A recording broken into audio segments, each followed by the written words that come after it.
All right, I think we're live. Mic check 1 2 1 2. Mic check 1 2 1 2. If anyone in the chat can hear me, just push one.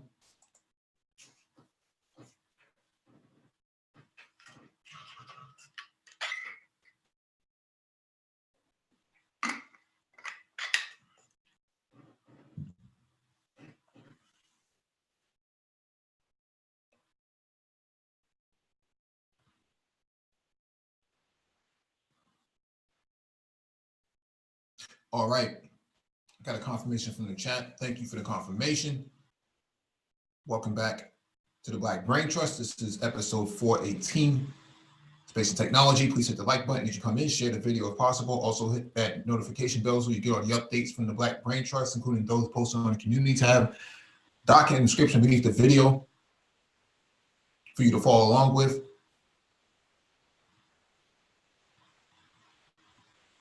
If you want to engage in the discussion, there'll be a link in the chat for you to click on. When you click on the link, make sure you raise your hand so that one of us can acknowledge you to advance you to the panel.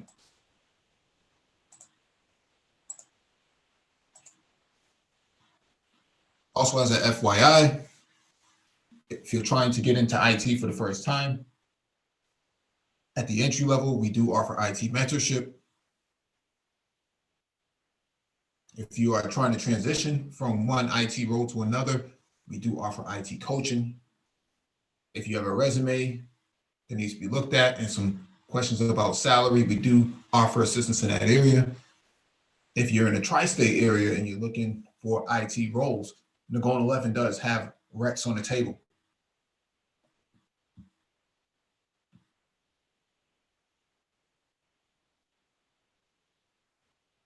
All right. Link is in the chat. Let me acknowledge those who have arrived. Excalibur, salute. Rainy Woman, good evening to you.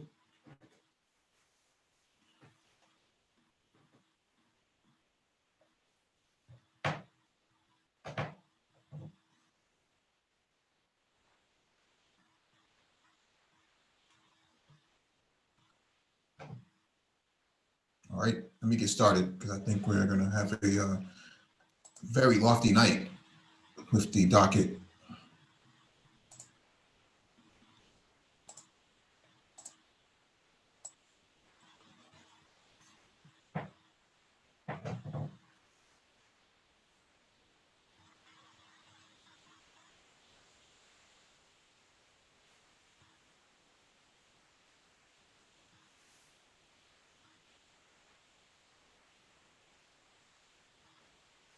All right, let me expand this out. We can get started.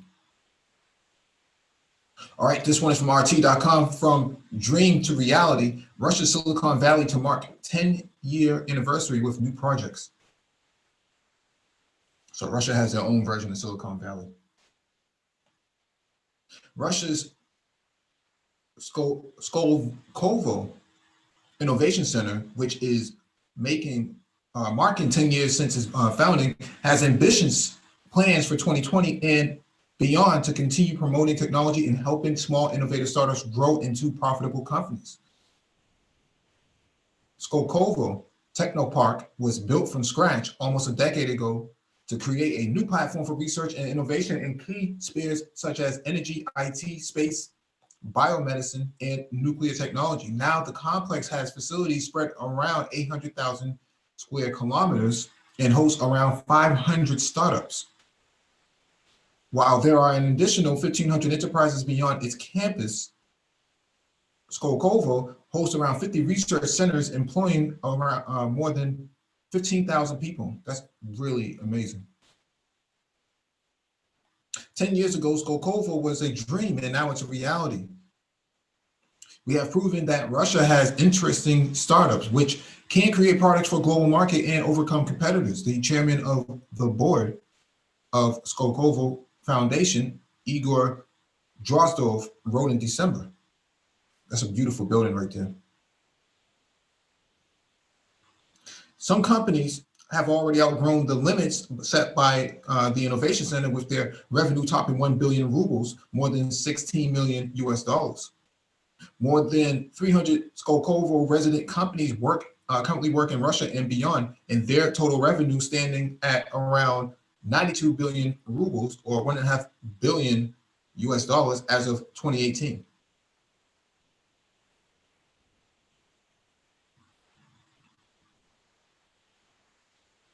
Yeah, these campuses look really, really good. We have something similar in Boston, but nothing to this magnitude here. This is amazing. The Innovation Center wants to mark its 10th anniversary with a startup tour across 10 Russian cities, starring I should say starring is it's actually misspelled. Starring from Vladivostok and the Far East. The event will be capped with the Startup Village Conference in Moscow on May 21st, coinciding with the day of its founding. The Open Innovation Forum is another big event organized by Skolkovo. Held annually, usually in October, it has become a platform for bringing together tech entrepreneurs, scientists, industrial partners, government officials, and corporations from different countries and regions.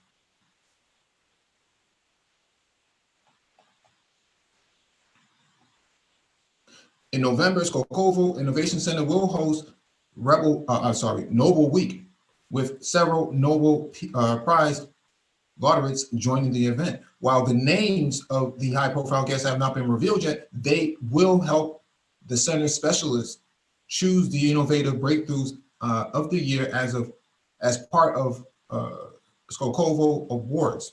In 10 years, the construction of Russia's Silicon Valley is almost complete, as Skolkovo aims to attract even more talented specialists. The center plans to boost the number of people working there nearly fivefold to more than 50,000 and expand its territory to 3.5 million square meters. I think this is it's a nice Porsche. I think it's really dope that Russia actually invests in its people like this. In America, we don't have things like this outside of California, right? California, Silicon Valley is kind of the bedrock for technology in California, but in other areas, we don't really have, for Black people, we don't have something like this. When you have institutions like this, what that does is it physically changes the environment, and it forces people to actually adapt and assimilate into what's going on here. So if there's a whole lot of research and development and things of that nature, and the government is providing it, in the United States, this would be considered like a library or something like that, because it would be public funded. Russia is funding this. The problem in the United States is that they don't see the value of doing this in predominantly Black neighborhoods, because they want to gentrify the neighborhoods, so they don't see any reason to actually invest into it, which is a shame, because they're shooting themselves in the foot, because there's a lot of hidden talent in Black neighborhoods. We just don't have the ability to cultivate them, because we don't have facilities like this available. Just the physical facility in itself, the design and the artwork and things like that, would radically change environments overnight.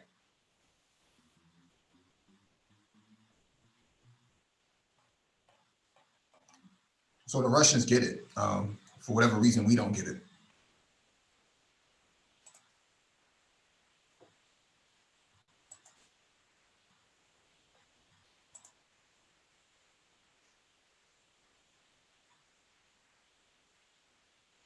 All right, let me get to the next item on the docket.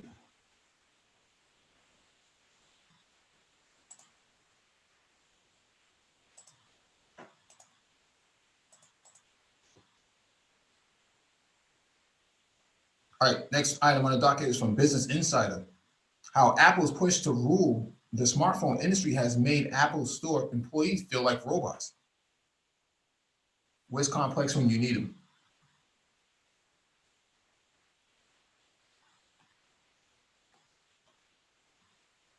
Rich Zug hasn't worked at the Apple Store in more than 2 years, yet he still remembers a particularly distressed college student with a liquid damaged MacBook Pro. The customer's roommate has spilled beer on the computer. You can't punish him for that, said Zug. who ended up giving the student a discount on the repair. He charged him around $300 for what would have been a $1,240 job. Zook said he wanted to cut the student a break since the accident wasn't his fault and he already had to pay a fee to recover his lost data. No college kid could afford that, Zook said.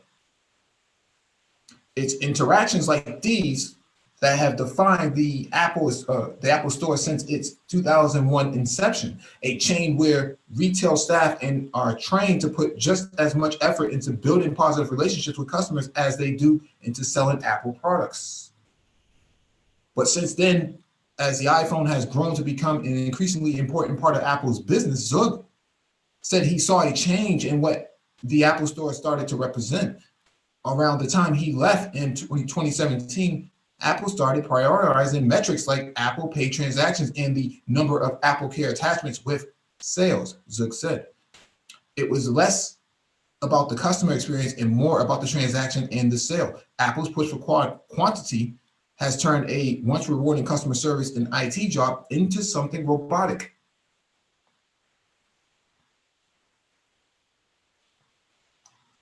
He's not the only Apple Store employee to feel this way. Business Insider spoke to current and former employees who said they noticed a shift in recent years in the spirit of the tech giant's retail stores. Some said it had become more difficult for retail staff to focus on customers as they felt pressure to boost numbers. Changes to individual store goals and priorities have also made the job feel more transactional and less like they were making personal connections with customers.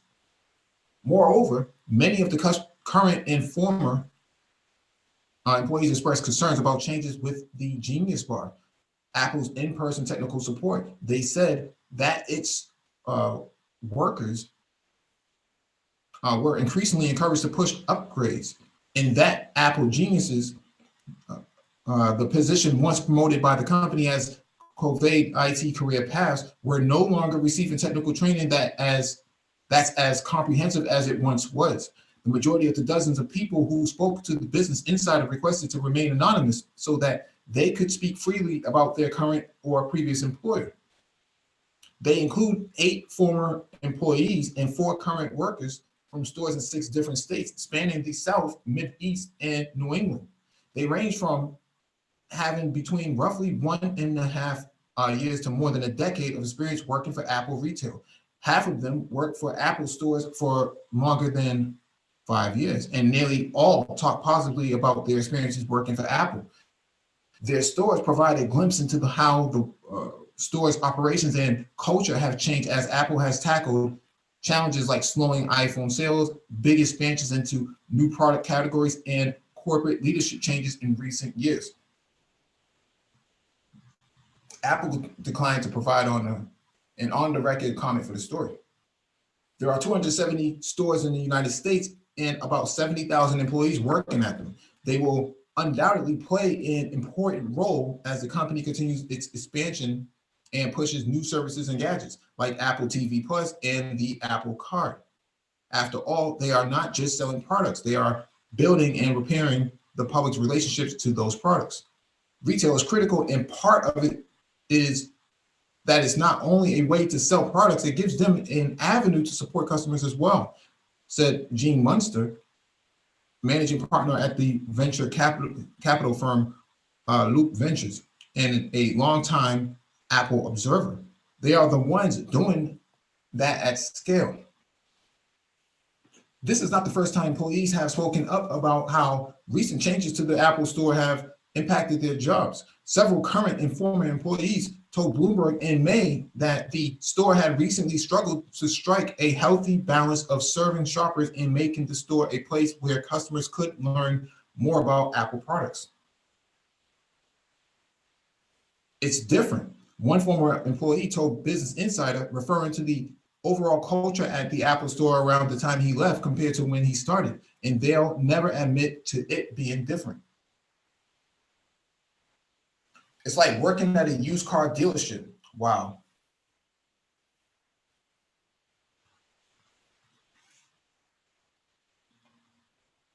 About half of the people Business Insider talked to said that they noticed a shift sometime in 2016 or 2017, though one person said it became apparent as far back as 2013. Two other people said a change occurred over the last year. Now we're kind of celebrating more. This person sold this many iPhones yesterday, or this person sold this much Apple Care, a former employee said.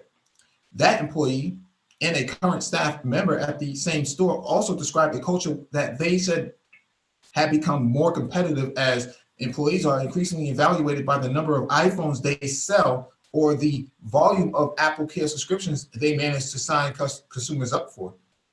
That sometimes motivated employees to gravitate toward customers that seem more likely to purchase an Apple Care subscription rather than helping the next person at the top of the queue. These two people said.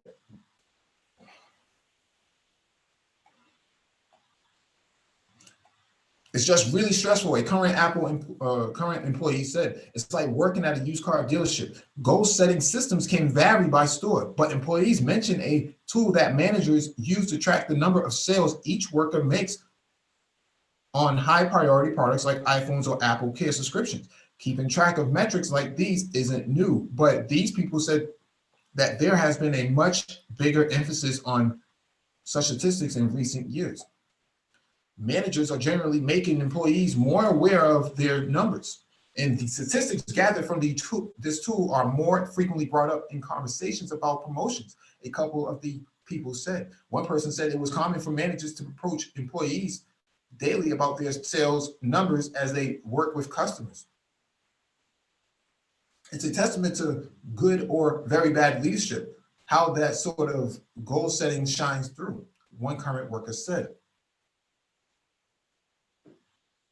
Apple is one of the biggest smartphone vendors in the world, but it has been under heightened pressure to boost iPhone sales as the revenue from its smartphones, which has traditionally been its most profitable product, has fallen year over year in recent quarters. The company has also struggled to maintain its lead in the industry, while rivals like Samsung and tech firms from China have grown their share of the market as Apple's slice has shrunken. Heading into 2020, Wall Street will likely be fixated on how the iPhone performed over the holiday season in its first quarter earnings, especially after sales plummeted by 15% in the first quarter of 2019.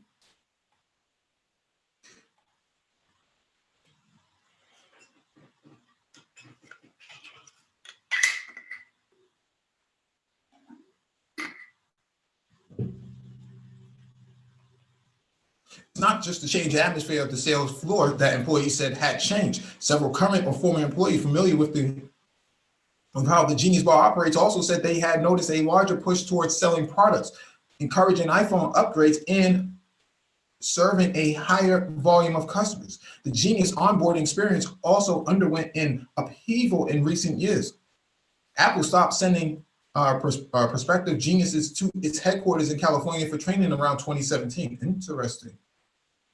The Genius experience was the best thing that I ever did, said one former employee who attended the training. It really connected you to the store and to the idea of Apple. Now the training for geniuses is done virtually in local Apple stores, and trainees are given few opportunities to get their hands on Apple devices during the process, said a couple of the people. Both the quality of the training and the morale among the geniuses has taken a hit as a result, according to current and ex-employees. For example, a current employee said that a customer recently brought in an Apple desktop computer that none of the geniuses at the store had ever repaired. They get the opportunity to be the most senior technician, and they don't even get to get their hands inside the computer. One current employee said, it feels like something that has been taken from you. Apple has began to phase out its one-to-one individualized service program in 2015 and introduced today at Apple in 2017. Free informational group sessions and workshops offered by the Apple Store. It essentially became more about volume than it did about the experience and the journey, Zook said.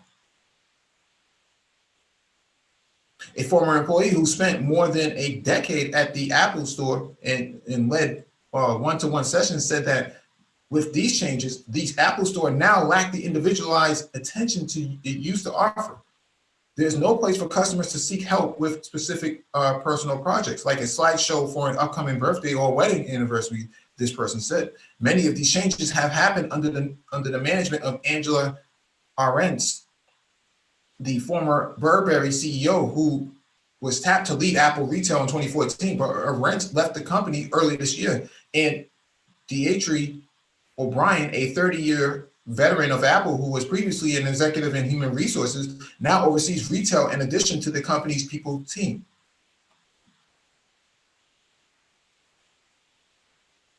Apple has been going through a transformation regardless of Ahrendts' tenure, as people have been upgrading their smartphones less frequently as iPhone sales have fallen year over year, and the industry has grappled with slowing smartphone sales across the board in recent years. Apple has leaned on services like Apple Care and the App Store and ancillary products like AirPods in the Apple Store to juice its revenue. The change in leadership could also signal a shift in priorities to building the Apple Store's business rather than focusing on its image. Ahrendts told Business Insider in 2016 that she wanted to create incredible places that simulated town squares, and she left her mark by more closely bridging Apple's online store with its brick and mortar locations and elevating Apple's branding, once the Apple expert said.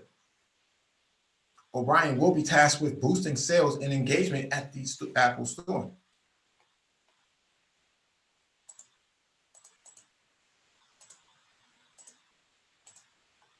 O'Brien has her work cut out for her in that regard. Wall Street already has high hopes for next year's iPhone, which is expected to support 5G connectivity and include a three-dimensional camera system. Analysts are already counting on the company's 2020 flagship smartphone to drive upgrades and bring Apple's iPhone revenue back to growth. Apple's retail stores are sure to play an important role in that effort, as is the staff that drives them.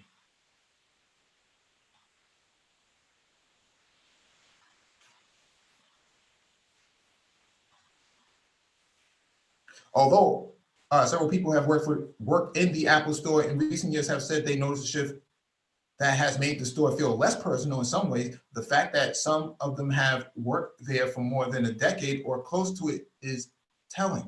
That's especially significant considering the median amount of time, wage, and salary workers have been with their current employer as of January 2018 was 4.2 years, according to the Bureau of Labor Statistics.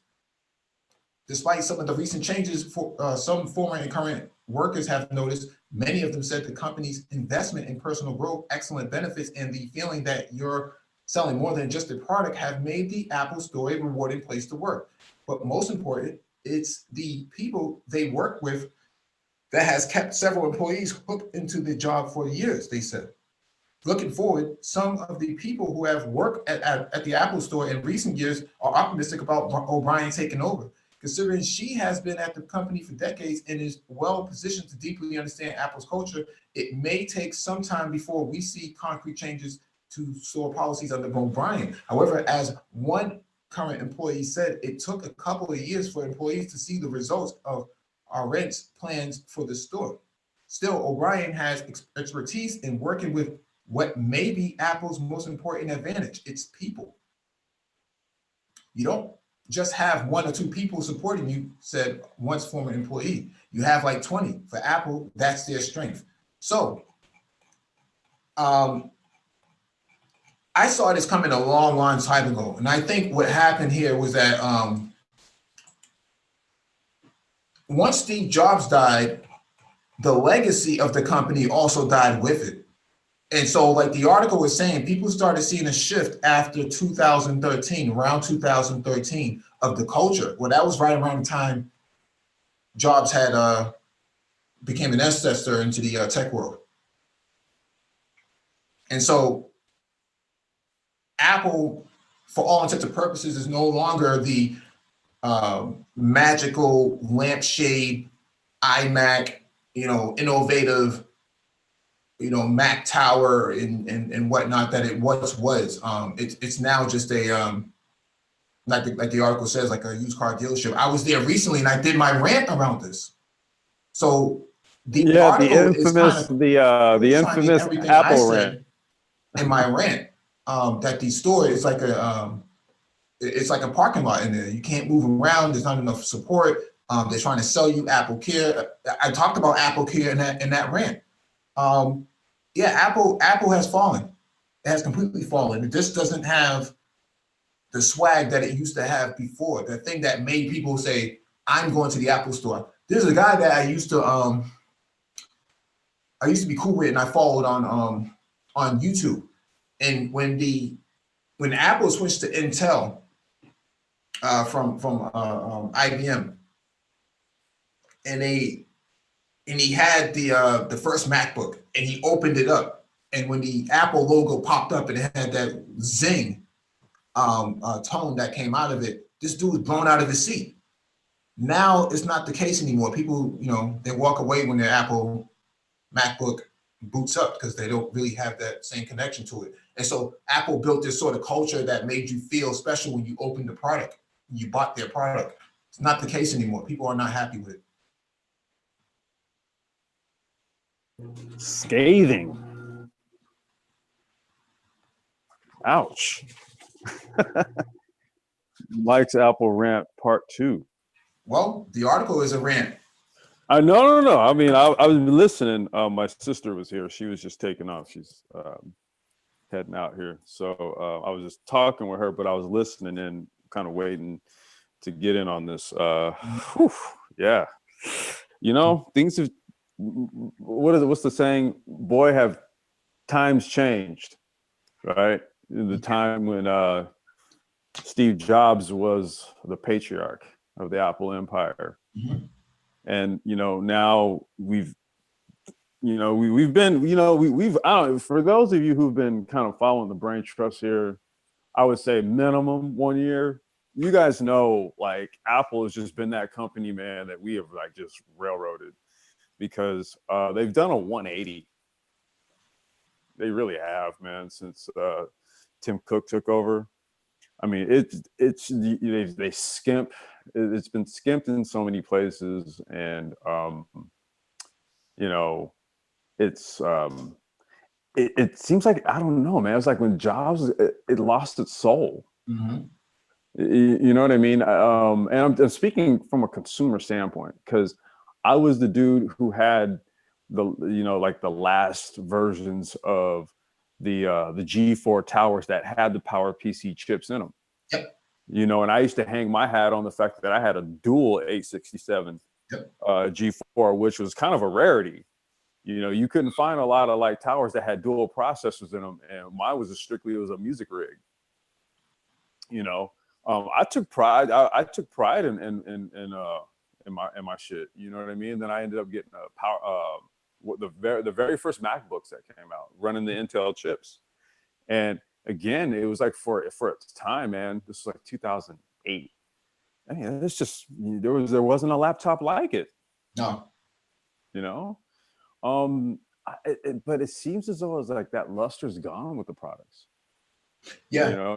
Yeah. No, I mean, I follow what you're saying, but it's just kind of my own. It's not innovative anymore. When the G4 Titaniums came out, the MacBook G4 Titaniums came out, that was special. There was nothing on the market like it. Yeah, dude, my roommate threw down $7,500 on the first one, man. Yeah, you can buy an HP Compact at the time, but it was made of plastic. Same thing with IBM ThinkPads; they were made of plastic. The IBM, the Apple G4 Titaniums, that was a different ball. That was a whole different league of computing. Like, you didn't have anything like that remotely close. And so, what I'm pointing out here is that everybody has a titanium laptop in their lineup now. Everybody has a OLED screen now. Everybody has a thin MacBook Air sort of comparable device, right? Lenovo has the X1 series made of carbon fiber. Apple didn't have anything like that. So you don't really have this device that's really exclusive, right? It's not. There's nothing on it that's really exclusive. Okay, you had a FireWire back then. If you had FireWire, you were like the man, right? Regular PCs only had USB 1.1, slow, boo. Nobody cared about that. That wasn't groundbreaking. FireWire was groundbreaking. Everybody had an external hard drive, FireWire.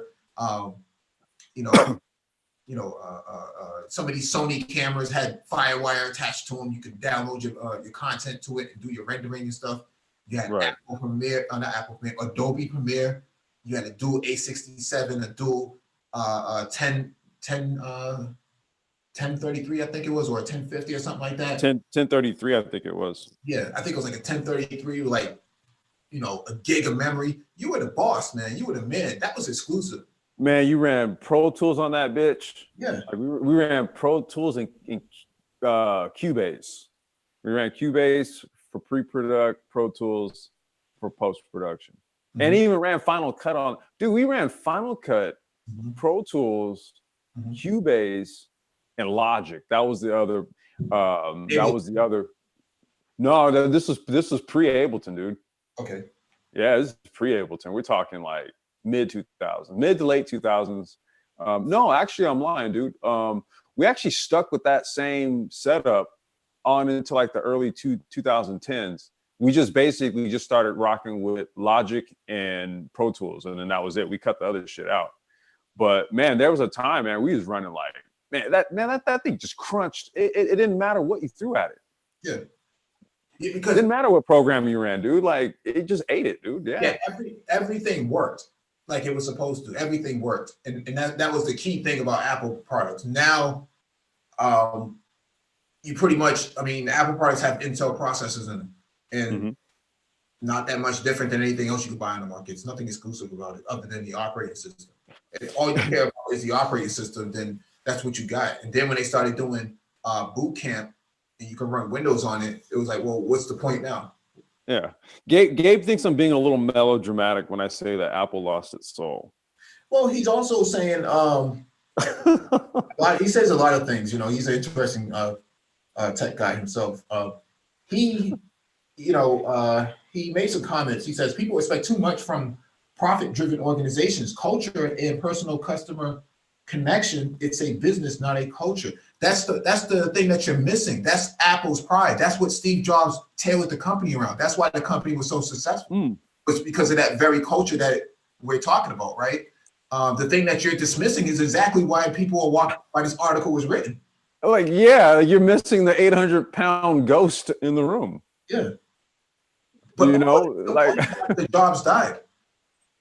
I mean, like as if Steve Jobs' passing, right, was irrelevant. Yeah.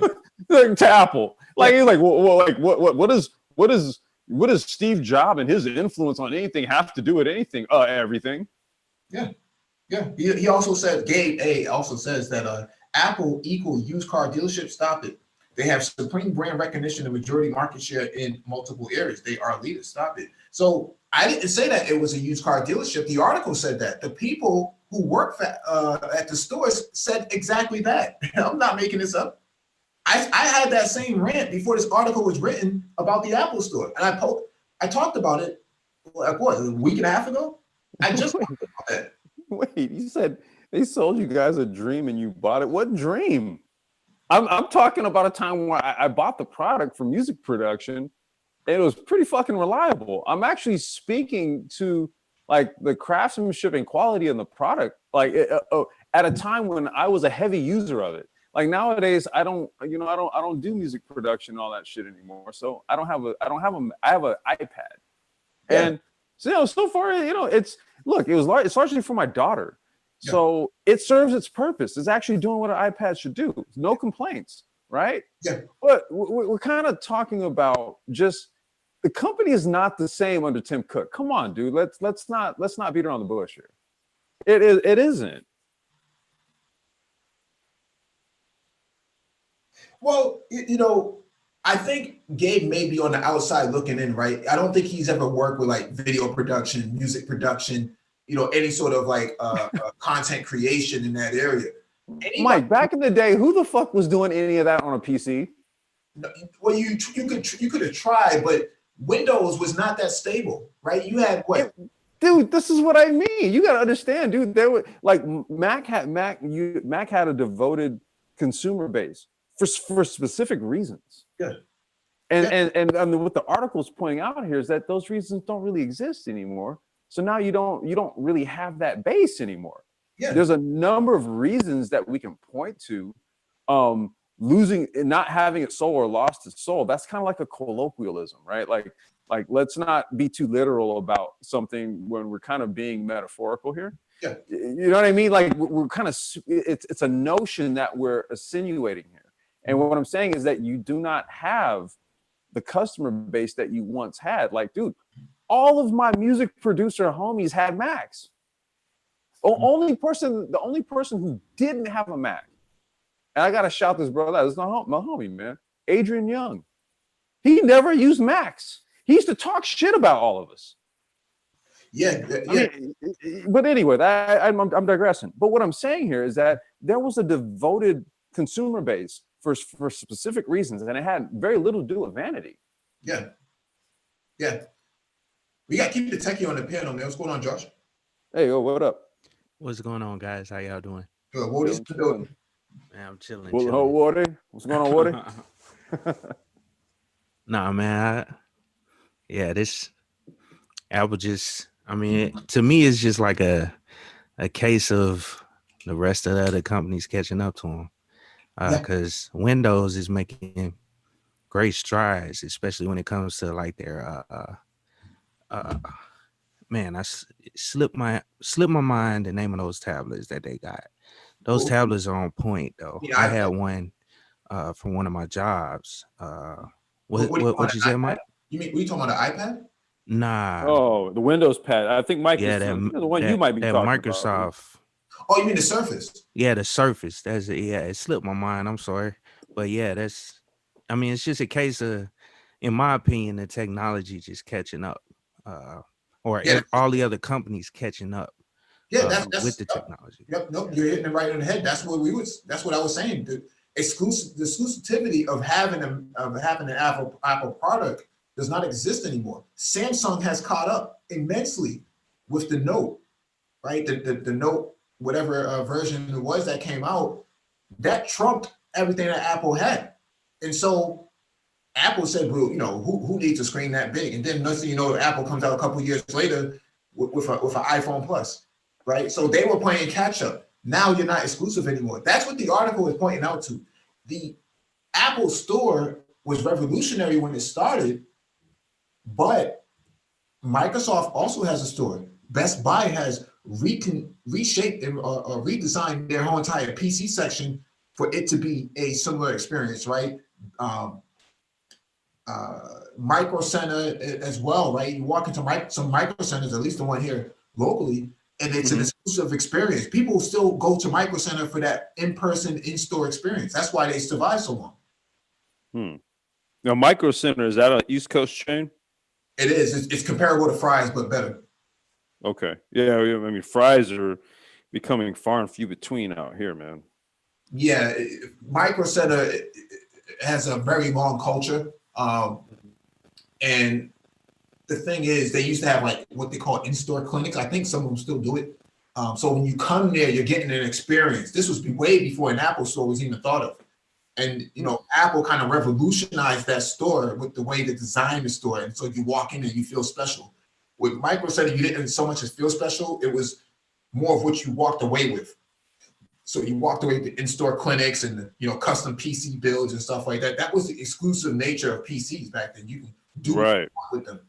With Apple, you bought the experience in box, right? They delivered you an experience. With now, you don't really have that anymore because everybody can give you that same experience. You buy a Lenovo, you buy an HP, or you buy an Alienware for that matter, or a Dell now. Even Dell's has become greater. So. Right. Don't discount the user experience, that customer experience, because that matters. Right. Yeah, and I definitely agree, man. And also one piece we kind of leaving out is their repair. Um, just the repair of products. I mean, it's expensive to repair. You know Yep. what I'm saying? If something happens to it, As and a lot of long times as it's as long as you have like the Apple Care coverage, Mhm. like you're good. but Outside of isn't a that, flat you're rate active. $300? Who got $300 to pull out?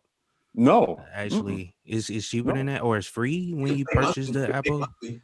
no. It's a limit. It's a hardware 1 year hardware warranty for the first year, but Okay, Apple Care, so it'll cover 2 years, and it'll pretty much cover anything for the most part. And let's just say, like, you mess around, the phone gets lost or stolen, or it's run over by a car or something like that. It's just $100 to replace it with Apple Care. Mhm. So I think for what you pay for Mhm. for the initial product, I think Apple Care is a good investment. Mhm. Like, instead of getting whatever coverage you pay for through like your carrier or something like that, just get coverage through Apple. I think um Goldman Sachs Hey, underwrites. Morgan, right? Yeah, I was gonna say, yeah, Goldman Sachs underwrites Apple Card. So yeah, I think it's JP Morgan underwrites. It might be them. I'm not 100% clear, but the Apple Care plan. So it's like you pay a flat rate per month, and then you mess around and you lose your $1,100, $1,200 iPhone 11, with the crazy camera on it. It's $100 to replace it. Yep. Yep. All right, let me get to this next one. This one is from FoxNews.com. Joe Biden says coal miners should learn to program. Oh shit. Yeah. Democratic presidential candidate Joe Biden's suggestion that coal miners should learn to program as the United States transitions away from fossil fuels shows disdain for the profession, a representative of West Virginia miners said Wednesday on Fox and Friends. Chris Hamilton, co-chair of the West Virginia Coal Forum, hit back at the former vice president for essentially saying coal miners should learn to code or focus on preparing for a revamped green economy. Anybody who can go down 300 to 3,000 feet in a mine sure as hell can learn how to program as well, said Biden at the campaign event Monday in New Hampshire.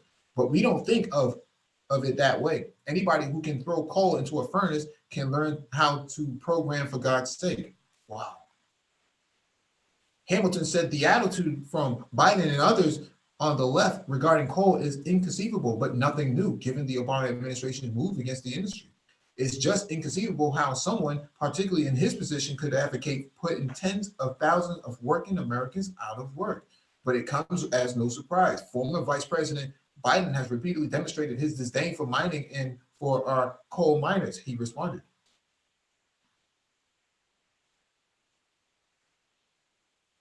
The remark came after Biden said at last month's Democratic presidential primary debate that he'd sacrifice economic growth due to a boom in oil and natural gas production and potentially risk displacing hundreds of thousands of blue-collar workers in order to combat climate change.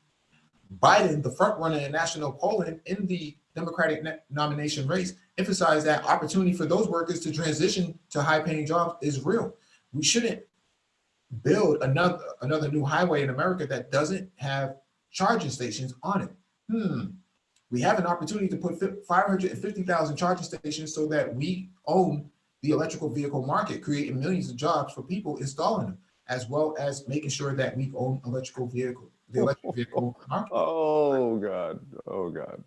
But he insisted that we have to make sure that we explain it to those who are displaced that their skills are going to be needed for the new opportunities. Hamilton said Biden has been consistent in the issue since his 2020 campaign launched and will not help him win back any support in West Virginia, where Hillary Clinton was defeated by President Donald Trump in 2016 by more than 40 points.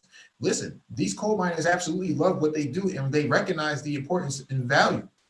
It's a very honorable profession. Our miners are very highly skilled at what they do. They do it with great pride and sophistication, and they are technologically advanced. So, Vice President is correct in that regard, said Hamilton.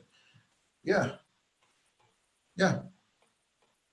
So instead of black girls code, what you have is a rednecks code, right?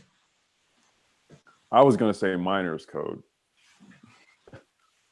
Song and a minor. Yeah, man. Automation's coming in, and for every job lost, 2 or 3 would be created. According to some people, I guess somebody should have gave them the memo. Oh boy. Yeah, that's why I just kind of laughed. I was like, man, dude, because it's been an interesting first week to the 2020 as it relates to some of the discussions that have been here in this manosphere. It seemed as though, and Mike, you tell me, we started off this 2020 with a bit of an aggressive tone. It's almost as if we had to kind of come out swinging for some reason. But in light of everything, though, I mean, let's just look at we're just about 1 week in to this new year, and we're on the precipice of World War III. I think we're gonna go into that on Wednesday. Yeah. Okay. So yeah, there's that, and then you look at the markets here. I think last week we had, I think it was it geopolitics? I'm trying to remember which. I think it was geopolitics where we made mention of Bitcoin taking an upswing on some of the instability going on in the Middle East. Okay, accurate call there. I think we also predicted gold and oil. Check the markets today, what they opened at, and who's been buying what today. You see, you think we're missing the mark on all this automation shit and this fourth industrial shit? Well, what did Biden just tell a bunch of coal miners in backwoods West Virginia to do? Yeah. I mean, the jobs were going to go away at some point anyway, so I'm not sure why anybody would take issue with it. Well, he's against the coal miners. Well, let's think about this for a second. Coal mining plants are shutting down because because the cost of energy from solar and renewable energies have come down themselves. So now it's almost comparable. Yeah, it will be comparable at some point. So the feasibility of keeping a coal mine open doesn't make a whole lot of sense. Well, what point do you cut your losses, dude? Once you set up panels, that's it. Yeah. You pay maintenance. Okay, but the panels are going to collect energy, man. Once they're there. That's it. It's passive. Look, if you chart it out at a certain point, the two lines on a graph are going to converge. Good. But see, this is why you have Nagone talks about this a lot. This is why you have so many IT recs unfulfilled, is because these guys who probably should have upskilled themselves are not upskilling themselves. That's the problem. That's where the problem is. That's where this gap is. Okay, you can say, well, tech is not for everybody. Well, guess what? You're about to be out of a job in the presidential cycle. At some point, you're gonna have to do something. Bruh, it's gonna have to be. Yeah, either that or go drive for Lyft and Uber. Okay, you still gonna have to use a smartphone. Well, I guess when you're 3,000 feet, in a coal mine, who needs those services? I mean, you still need Well, I look some at it- sort of walkie-talkie. Wait, what did you say, Zone? You're gonna need some sort of walkie-talkie. The mic is a lot, so I'm not sure what's going on. Hey, Zone. Yeah, Zone. I Well, think that's your mic, dude. Oh, really? Yeah. Well, I look at it like this. The coal miners are the subject matter experts. And so they would understand more on how to actually program whatever they're building. You know what I'm saying? I mean, I guess I don't know if this is pointing to new technology coming out that will automatically mine for coal or something like that. Well, they understand the full. I guess they're the subject matter experts. That's what I'm saying. That and so they would understand how I guess the program should work as far as, I mean, not programming as a whole, but as how the program should function when actually, I guess, taking over these jobs. Right. Am I on the right track? No, you're right. You're right about that. That if they were going to leverage modern technology with coal mining, then that's how you would actually use it, right? You would get these coal miners to be consultants for the tech part of it. But the problem is that coal mining is not going to be feasible in 10 years. 10 to 15 years is not going to be feasible. So what it's going to cost labor-wise to actually mine the coal is going to have negative profits for the energy consumption of it, right? So renewable energies right now, beyond 2020 will bottom out, right? So there will be an equilibrium between renewable energies, solar and wind, and coal mining, right? The energy that you get from coal mining, it's just not going to be feasible anymore for coal miners. So at some point they're going to have to get rid of, or transition out. My thing is, how do you capture a lot of that smog that comes out of these stacks and clean it? Because that's part of the issue, right? The smogging of the air from the coal is exactly what's creating all of these these global warming issues or these climate change issues, because it's just being pumped into the air. It's not being sanitized as it comes out. Kind of like a diesel car, right? A diesel car has a filter, a blue filter, that reduces the amount of smog output that you have to change after so many miles. But the problem is with coal mining is that there's no filter on the stack itself.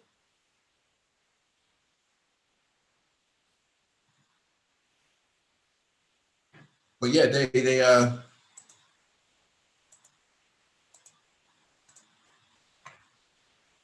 put the shovel down and pick up the keyboard. Damn. At some point, we have Detroit's own Gabe. Whoa. Listen. Nothing. I'm gonna let you continue. You got time, man. You got time, man. Bring it. You want me to bring it up in the open? No, you can do it now. We got time to transition. I just think people have, like I said in the chat, just romanticized by these tech companies. Yeah, right. They sold this whole idea of, hey, we are the customer's friend. We're a community.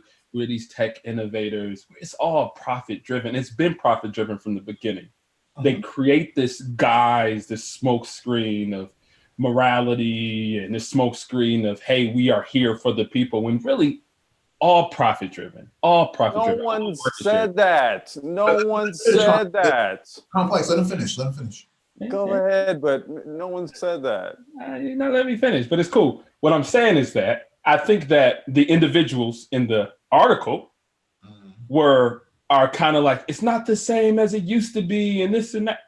Like you're a employee for an organization that's ultimate goal is profit. So I think that was more of an opinion article, one that individuals were just expressing their own angst. And yeah, like, you better sell some phones, you better sell some services, because it seems as if they're like, if profits are dropping in one area, you better pick it up in another area.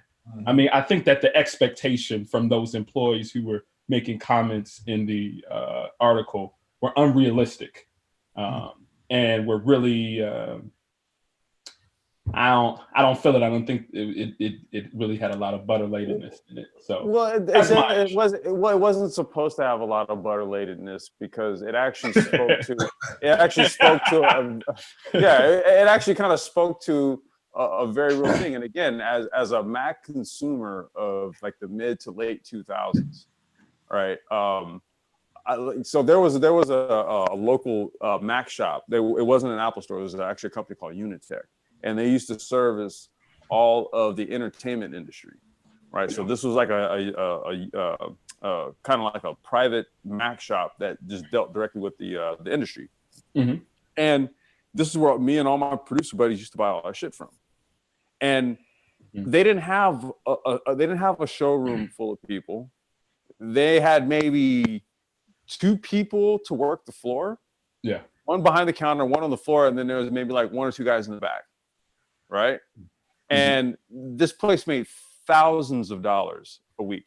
My point in all of this is saying this: there was a time when Apple sold itself. You didn't. What that article is indicating here is there's kind of like a 180-degree shift. I remember a time you just walk in a Unitech, man. You just had people there with boxes with Macks. They're just in line. There wasn't no Genius Bar. It wasn't none of that shit. People came in and just bought it because they already knew what they were getting when they bought it. And that sentiment, when I'm talking about the consumer base that used to exist at that time, and I can only kind of speak to it, to being part of that consumer base at the time. Now, I'm not talking about the type of dude who go and fucking sleep out in front of the damn store the day before a new line came in. Oh yeah. I was smart enough to call them ahead of time and just be like, here, hold it. I'll be there tomorrow. Okay. So I'm not that kind of guy. I'm literally just kind of speaking to the creative culture that largely supported the brand, because the brand had strong attributes that actually supported the creative cultures. That's not really the same. And this is kind of what we're speaking to. When you have basically Linux machines, Windows machines that can pretty much do what a Mac does nowadays, where's the allure? Yeah. I mean, talk to the 13-year-old who wants their first phone. An iPhone. We're talking about an iPhone, but what about the Macs, the towers, Tell me what the 18-year-old going into college wants as their first type of computer. A MacBook Pro. I mean, I'm not sure about that. A computer that works. That works and can do all the functions that they need done for I'm not school. 100% sure. I got a 13-year-old cousin. I got several 18, 19-year-old cousins. That's all that they tell me that they want. And that's all that I got them. I'm like, here, boom, take it, here, boom. Well, yeah, the young people do, but but the people who are maybe say like on like their second iPhone, for example, okay, and so they're bitching and moaning, and their friends that have like a Samsung, some Android, something like that, like, oh, I never have any problems with it. You know, like those are the people with the capital to spend on a phone. I mean, yeah, young kids. Yeah, it's the chick thing to have, right? Like an iPhone at 13 years old. Like, what the fuck? But I mean, but see, at a certain point when you grow up, what you need is reliability, you need practicality, and you need something that's in your budget. Okay, $1,100 phone, $1,100 phone, $1,000 phone, $800 phone. That's not in the average person's budget unless they're willing to make payments on it. And that's what I was gonna say. I mean, absolutely agree. I've met a lot of college students and talked with them, and because I run a Linux group on Facebook with like 15,000 members in it, and I talk to college students all the time on there, and they all are using Linux and different operating systems. Not everybody is falling for the old Mac. But you're right about that. You're right about that, because that's some of the stuff that we see in the startup industry is that a lot of coders are not. They're moving to Macs and Chromebooks. Not to Macs and Chromebooks. Linux based devices now in Chromebooks, because Macs are very expensive. Like for what it can do, it's fairly expensive. It's just not feasible.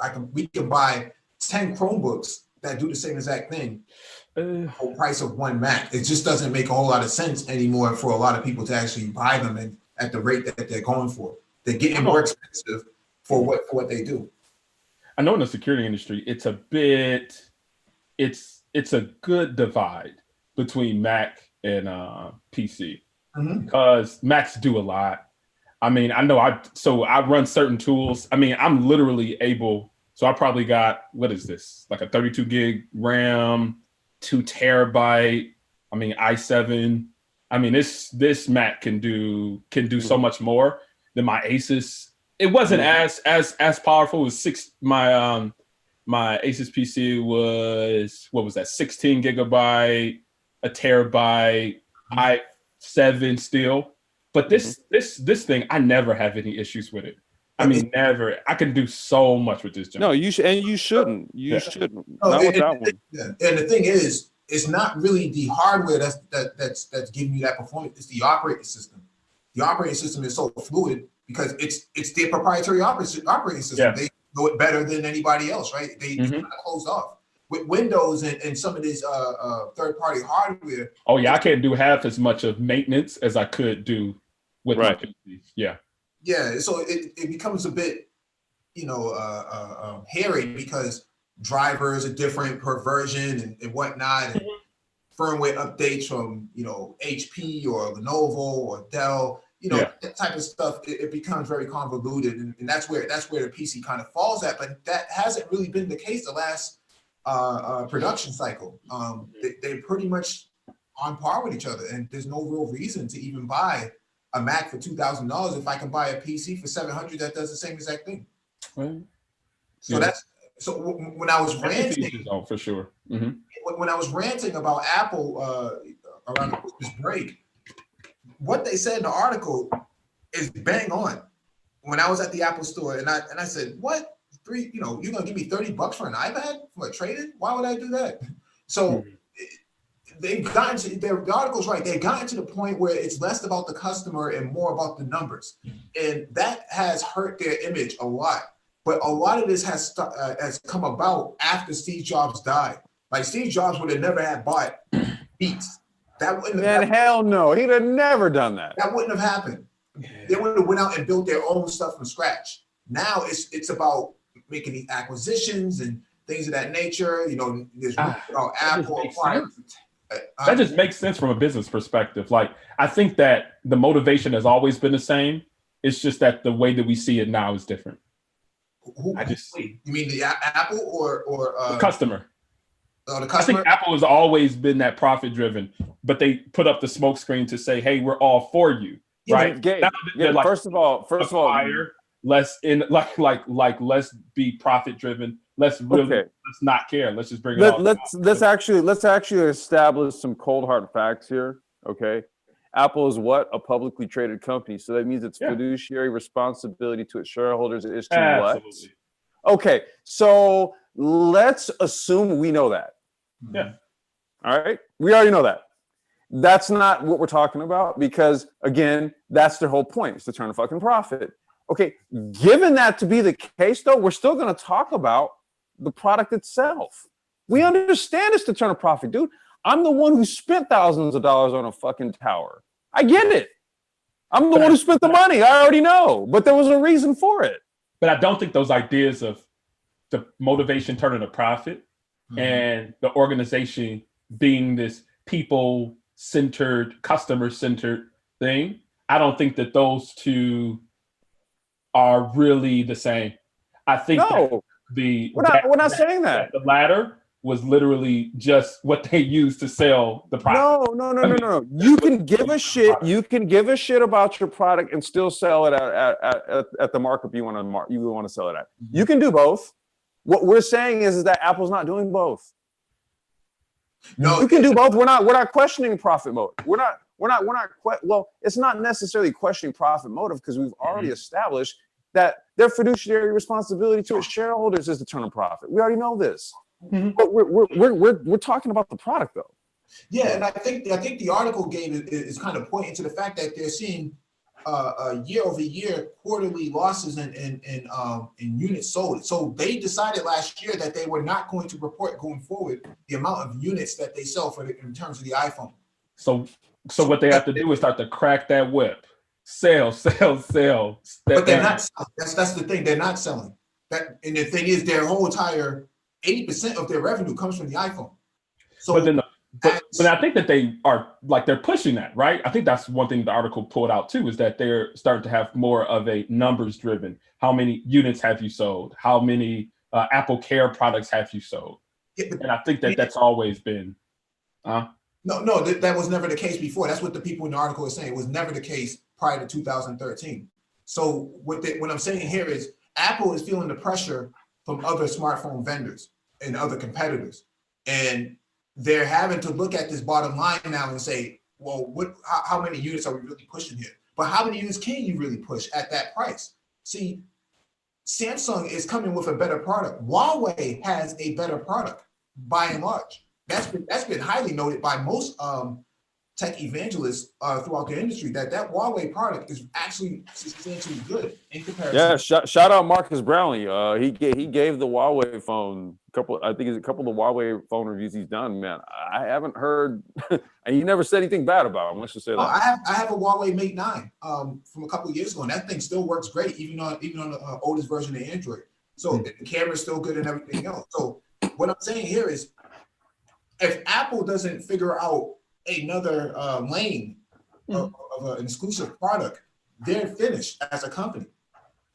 They are absolutely finished. They cannot rely on declining profit sales of the iPhone and think that they're going to survive, because if the market demand keeps continuing into like 2025, they're a finished company. They can't hinge their bets on Macs anymore, because Macs don't sell like that anymore. They can't hinge their bets on the iPad, because now you have a Surface. You know, the Surface is half the price or the same price, but does 10 times as much, and pretty much gives you the same exact performance. Especially the new ones coming out with 5G. That's a big problem for Apple, because Apple doesn't have a comparable product. Yeah, I don't mean to belabor the point. I guess we'll just see. Like, time will tell for sure. Well, looking at the numbers, I would say that that's going to come very soon. They have to come up with a. That's why I think the rumors were about years ago about the idea of them coming out with an Apple car, because that's the only real way that they can have vertical a vertical market that's going to drive immense revenue to the company. But as it stands right now, that's not on the books anymore. I don't know what they're going to do. Maybe they can get into more services and stuff like that. They're going to try to sell. I think a Tesla buyout.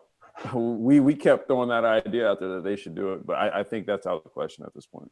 Yeah, I don't think they're going to get into that market. I think they would have to get into something like drones or something like that. They would have to get into like personal drones or something like that. Yep. Drones in the background. Oh, really? All right. Let me bring the going on, and let me read this article, then we'll chop up some more game. All right, this one's from Business Insider again. Walmart is rolling out a self-serve ad platform to compete directly with Amazon for big advertisers. The retailer's advertising arm called Walmart Media Group is rolling out a new program called Walmart Advertising Partners, with its first self-serve tools that lets advertisers buy search ads on Walmart's website and mobile app. Until now, Walmart Media Group had worked directly with advertisers through managed services. Business Insider first reported Walmart's plans in November. Walmart has picked 4 e-commerce ad tech companies to be part of the program. Techometrics, Flywheel Digital, PackView, and Kenshu. They'll be the first third parties to be plugged into Walmart's application programming interface API to automate ad buying, and they have beta tested the technology for about 6 months.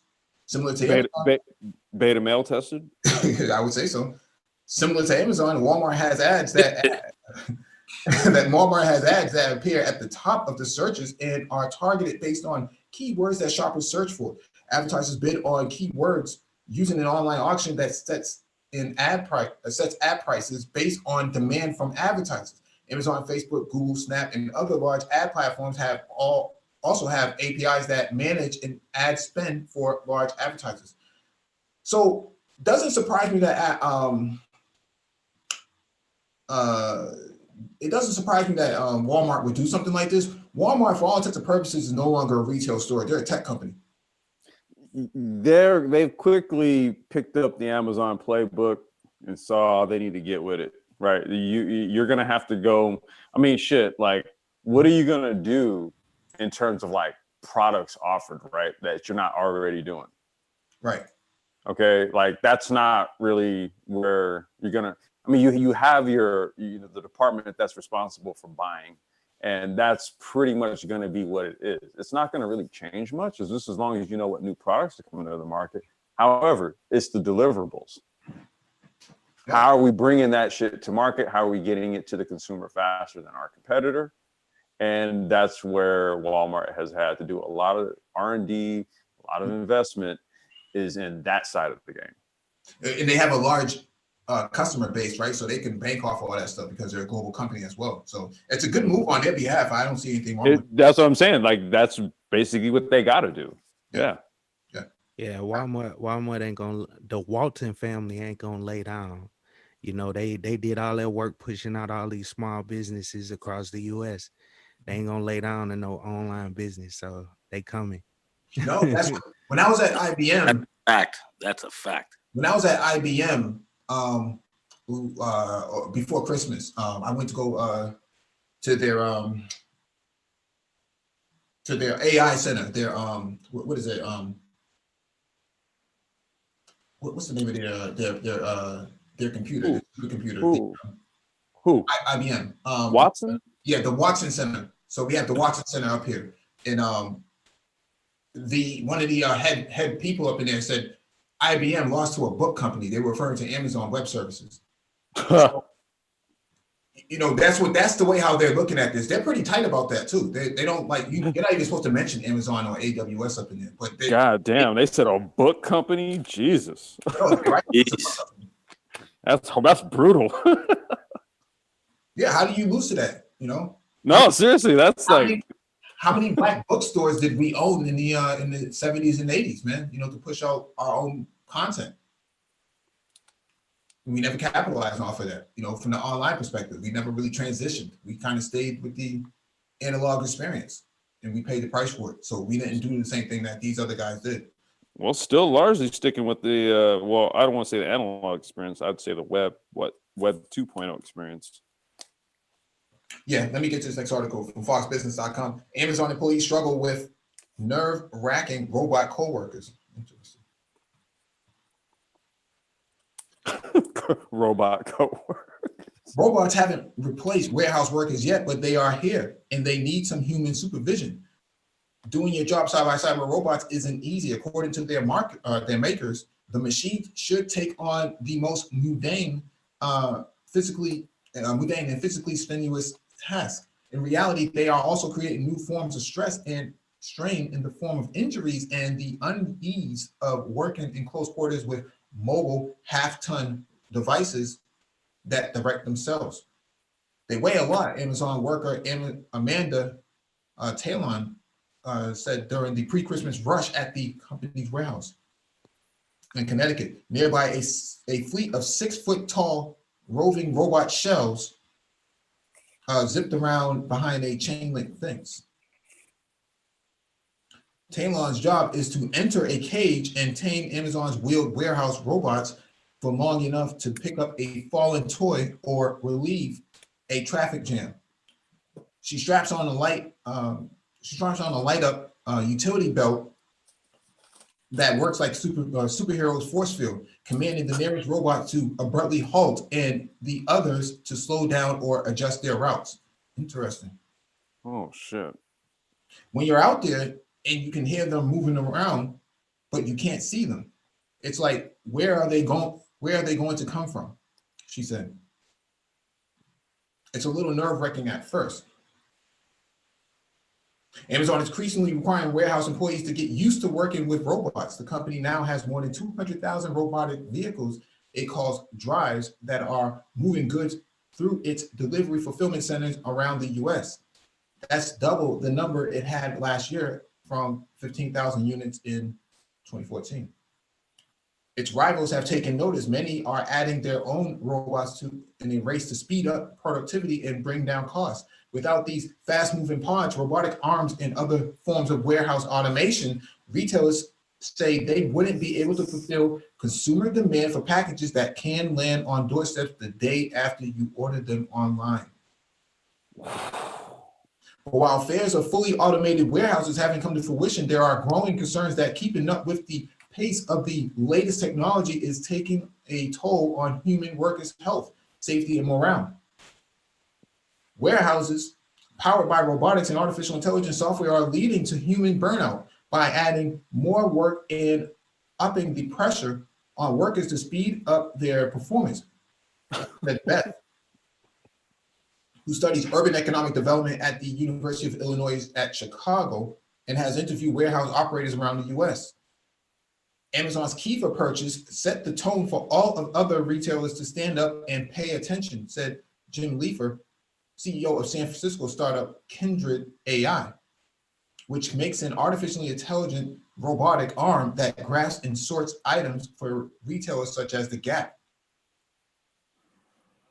A rush of venture capital and private sector investment in warehouse robotics spiked to $1.5 billion in a year in 2015 and has remained high ever since.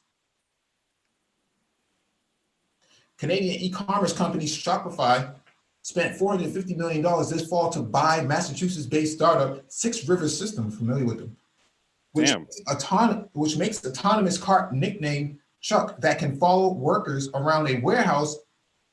Other mobile robot startups are partnering with delivery giants such as FedEx and DHL or retailers such as Walmart. Speaking of Walmart. Warehouse work is transforming in a way that the head of Amazon Robotics says can extend human capability by shifting people to what they are best at, problem solving, common sense, and thinking on their feet for those who can. The efficiencies we gain from our associates in robotics working together harmoniously, what I like to call a symphony of humans and machines working together, allows us to pass along a lower cost to our customer, said Ty Brady, Amazon Robotics Chief Technologist, not to be confused with Ty City.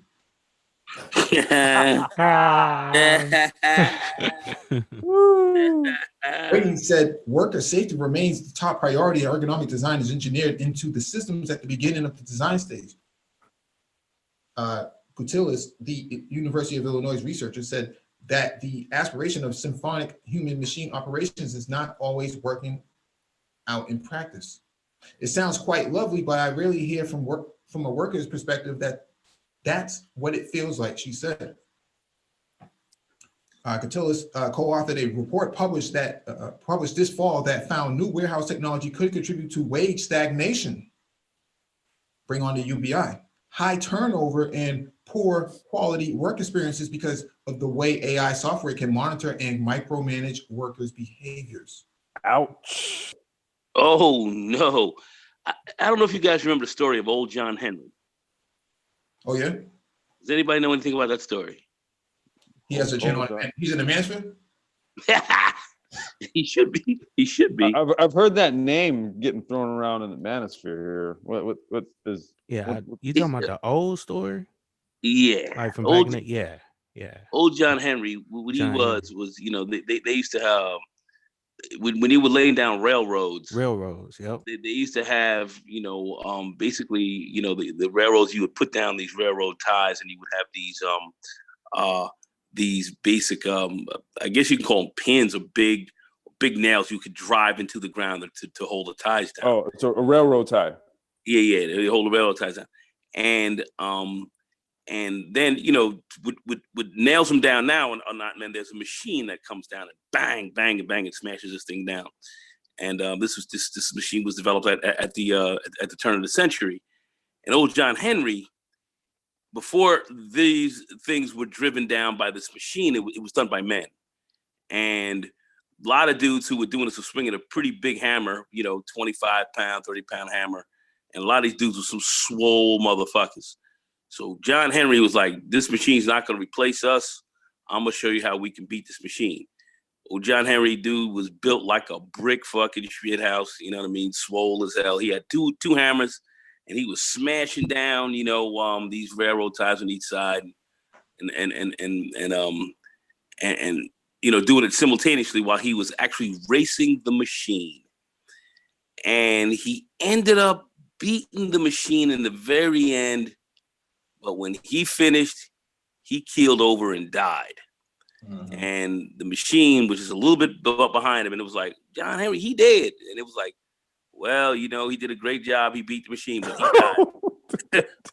But that machine is still working. Mm-hmm. So we're going to bury John Henry. But at the end of the day, you know, we're going to put this machine back on the next set of railroad ties he get live on. And then that's the end of that. So it you know, as strong and as tough as old John Henry was, at the end of the day, he couldn't really beat the machine. And that was basically AI back, coming at the turn of the century. Automation. And, that was automation then. Yep. And here it is, one more again. And now you got machines sitting there judging how people are working and all. See, all the stuff we talked about is so real. So that's why people talking gloom and doom and all this and talking crazy. Here these articles are. Fear porn, bukkake, all that stuff. Yeah, fear porn, bukkake, and all this craziness. But at the end of the day, here it is. And you really gonna have to be retrained. The answer to a lot of this is retraining of the American workforce. What was the time period of that story that you just? What was the time period of that story that you just I think this was like in the 1880s, 1890s. So the idea or the thought of machines or automation replacing humans is nothing new. Is this what you're telling us? This is nothing new. Nothing new. This is well over 100 years. 100 years old. Well over that. Long time ago. We're going back 120 years, 125 years. Eli Whitney and the cotton gin. Huh? Eli Whitney and the cotton. All this. Yeah, they were like, white man created. Man, a black man created that shit, so we didn't have to create no cotton. We didn't have to pick no cotton. you know what I'm saying? So we always talked about that, but this is not the automation, and it's the idea of it replacing human workers is an old idea, and this is nothing that this is nothing new. People were talking about this a long time ago. So and they had a story, old John Henry. They had a song behind it. They wrote a song about it. Yeah, I did a book report on him in like middle school or something. You did a book report on him, right? Yeah. And so I remember the story. And there you go. And old John Henry, he lost in the machine, didn't he? Oh well, he beat the machine, but he died, right? Yeah. Actually, it's ironic because you, Nagone, Complex, and Mike, you all need to check your email because I sent you something related to I actually sent you a study actually referring to a condition. I saw it. Oh, okay, did you guys read it? Yeah, I saw it. I didn't go, but I saw it. I opened it up. I saw it. Go. I will check it tonight. Yeah. But the term is thrown around in healthcare research and biomedical research as it pertains to Black people's responses to psychosocial stressors and how it affects their health. And actually there was the story of John Henry. There was actually another story of John Henry of a sharecropper in the around the turn of the century in the early 1900s who had gotten his freedom. And he had acquired about 70 acres of land or so by the time he was 50. But also by the time he was 50, he was dying of heart disease, had about 40% of his stomach removed because he had peptic ulcer disease, and he had hypertension. And so ultimately, I believe the gentleman died in his 50s, if I remember correctly. So there's actually a couple stories, and the guy's name was John Henry something. But if you guys it's actually the paper that I sent you guys actually tells a little bit about this other John Henry. He obviously a Black man, and how the whole theory, the phenomenon is just referring to how Black people essentially can work themselves literally to death. Well. This guy foresaw that this machine was going to take him out of a job, and he said he could beat it. And he said he was butter laid like that, man. He could do it. And he did it and keeled over and fucking croaked. So at the end of the day, it showed you, well, you might be able to put a superhuman effort in here, but at the end of the day, this over machine the course ain't of time. like this machine ain't gonna die, fam. You know what I mean? Did they ever make a like a hammer or some kind of instrument after him, like a Henry hammer or something like that? No, you have machines now that just literally lay the track, lay the tie. They do it's all automated. No. What I'm asking is his legacy, the legacy of John Henry. I think the only legacy that I really saw was Arm and Hammer. When you take a look at that commercial, they used to have the old commercial that Arm and Hammer, and they saw a big muscular arm slamming down a big tie. Yeah. And I said, and Actually, I was like, and I was like, go ahead. I think that was John Henry, but then again, but anyway, go ahead, go ahead, Phoenix. Now I was gonna say, if you guys know about the Steel, the superhero Steel in the DC Comics, he first appeared during I want to say the early '90s during the Death and Return of Superman saga, but he was a black superhero he made a suit of armor with a steel hammer modeled after Superman, but if you see him, he was the physical embodiment of John Henry, a big, hulking, really muscular type of superhero, but he just had a solid suit of steel armor. So, and they said John Henry. They said this dude was super fucking swole. Natural. There was a movie about it, and Shaquille O'Neal played it. I don't know if anybody's familiar. There was a movie done way back in '90s. It was super cheesy, but Shaquille O'Neal played him. So what? Yeah. If no, he's right. Shaquille O'Neal did play a role in like a superhero, like but I don't know. It wasn't that popular, at least back then. Oh wait, yeah, I know what movie. Man, I can't remember the name. Yeah, I know what movie you're talking but about. The character itself was based on the John Henry story. Yeah, gotcha. But John Henry, he was like, say he was big, but I think he was like 6 feet. But 6 feet was very tall then. But he was swole as fuck, about 240, all muscle. Could grab 2 fucking 30, 40 pound hammers and just throw them around like they were toothpicks.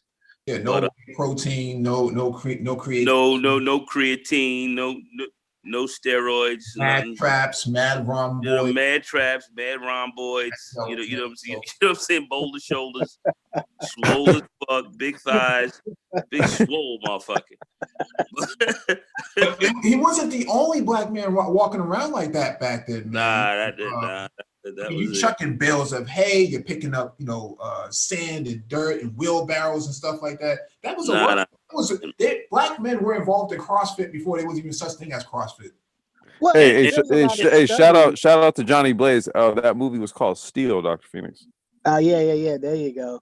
Yeah, there's actually a lot of studies that show that men of that era and of the 1900s, actually from the late 1800s to about I want to say around World War II generation, those men had far more testosterone than men of today.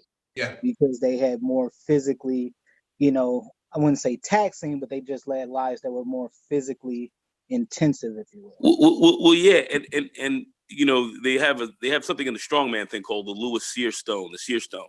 Mm-hmm. And here people are on steroids all day long trying to lift up a 400-pound stone. This guy lifts up a 500-pound stone that didn't have any real really have any real corners on it, and was able to lift it and shoulder a 500-pound stone. And he did this naturally. And the guys are on all kind of steroids today, trying to match that. I think the heaviest has been 410 pounds, and still that's still an incredible amount of weight. But here this man was a Canadian dude, big white dude, but he was able to do it at 500 pounds. Mm-hmm. So no steroids back then. They hadn't been created. So it's true. But John Henry, true story. His brother, who did a book report on this in middle school? Who was that? Josh. Yeah, I can't remember if it was middle school, elementary school. I remember doing a book report on it, or it was something to that effect. I can't remember. Okay, so you remember him? So you remember who that was? Yeah, I remember the story. The story very well. But I said that. I thought he was like a Cash Money lost artist or something like that. I was like, maybe. Nah, man. Well, it's ironic because the paper that I sent you guys in that email was actually something that we used in a project related to Black men and prostate cancer.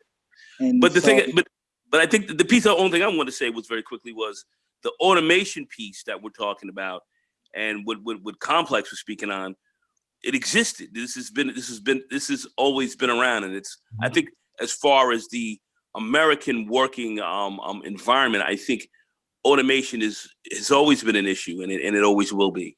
So the training piece is going to be very important for citizens to really get up on. That's what we're talking about here.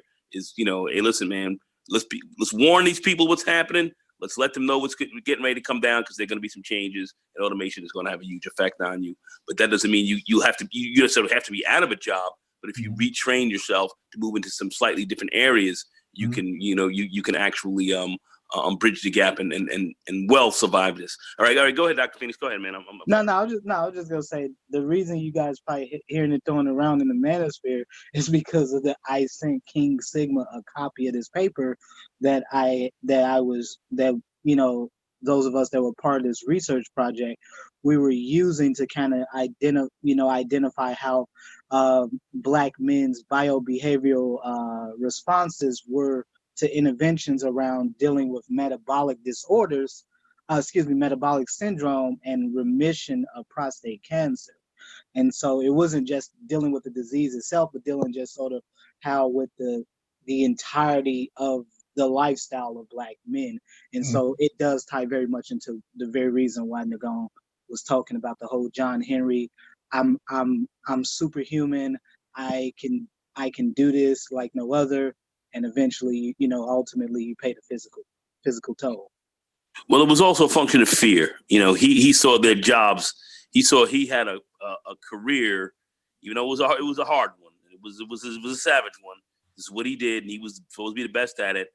And he was getting ready to he saw his retirement, his early retirement coming, and he tried to fight it. He tried to fight it, and somebody said a Pyrrhic victory in here in the chat. I don't know who that was, but whoever said that was dead on the money. It was a Pyrrhic victory because he beat the machine, but by a little bit, but he died. So and then that was it. They buried him, and then they brought the machines on, and the rest was history. Mm-hmm. Yeah, let me get to this next article. This one is from mobilehealthnews.com. Apple Watch patent infringement allegation, FDA device recalls, and more digital health news. So Apple's in trouble again. A New York University School of Medicine cardiologist is unhappy with Apple Watch's heart rate irregulatory detection feature, which he claims in a lawsuit infringes his own patent for atrial fibrillation detection technology. Filed in the U.S. District Court for Eastern District of New York on December 27, 2019, the suit describes Dr. Joseph Wiesel's invention and his efforts to contact Apple in September 2017 about the existing patent. Wiesel is seeking, among other things, royalty payments from Apple as well as adequate compensation for damages. And speaking of Apple and patents, the end of December saw the publication of a continuation patent for the company's long-rumored smart ring wearable device. Uncovered by Patently Apple, the update includes claims adjacent to the features described in prior documentation. For instance, new emphasis on a predefined hand signature interface rather than just the device's small on-ring touchscreen. Can't catch a break. Returning again to the FDA recall list is. I'm not gonna cover the rest of these pieces. I think we just want to kick Apple around for a quick second. Dr. Phoenix has been very vocal about this since he's come on about doctors working with some of these tech companies and how you can get involved in this type of stuff. He's been banging on the money about this, and this article kind of just points back to what he's been saying. You have a doctor working with Apple on patents, and they kind of jacked his swag and ran off with it. From what it sounds like, this is the first time I've heard about Apple doing this, though. Yeah, I think one of the original cardiologists that they consulted with was actually a brother. I want to say he was the head of the American Heart Association, and so. So I think it was a brother was one of the original individuals that had consulted with Apple when when they first, I think was the whatever series that was when they first released that Apple Watch, they had the built-in EKG and all of that. And so yeah, I mean, this is just, I mean, everybody's getting into this game. I mean, right now, Apple's obviously the biggest one because obviously they have the biggest market share of the wearables. So, I mean, this is just gonna make it, you know, this is just competition tightening up in that space. Yeah. Yeah. Somebody else has something they wanted to say? All right. Nope. This one's from hackernoon.com. How GPUs are beginning to displace clusters for big data and data science. I won't read the whole thing on this.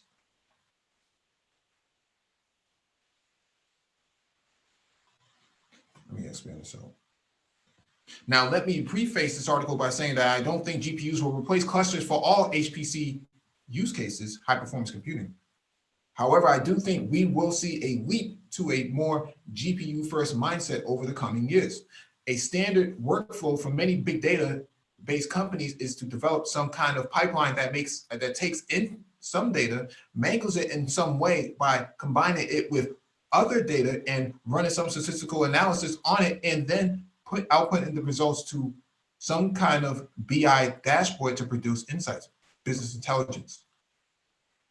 To do this, someone with experience would need to spin up and configure a cluster, Spark, MR, or similar, and provide the interface for departments to execute this on. The cluster could be anywhere from 3 nodes up to 1,000 nodes, depending on the workflow. Even at conservative estimates, this gets expensive quickly, and although cloud platforms like AWS and GCP make this easier than ever before, there is still a learning curve to getting it right, and these platforms can cost serious money, especially when things don't go right the first time. 99% completion data skew anyway. The reason above it why I think many are turning to GPUs as a developer, especially freelance, we often don't have the spare $1,000 to run a proof of concept to develop a pipeline like this at real scale. Everyone has access to a GPU in some form or other. After all, what is a GPU really other than a self-contained cluster? He's right. For those of you who don't understand what he's saying, a GPU has what we call shader cores, and there's probably about 1,000 shader cores on a GPU, whether it's AMD or NVIDIA, or even some, you can probably throw Intel or some of these other graphics card makers for smartphones. They have shader shader processing units inside the GPU itself. NVIDIA GPUs contain chips that have what are called CUDA cores. Each one of these cores is miniature processors that can execute some code. So they're pointing out what I just said.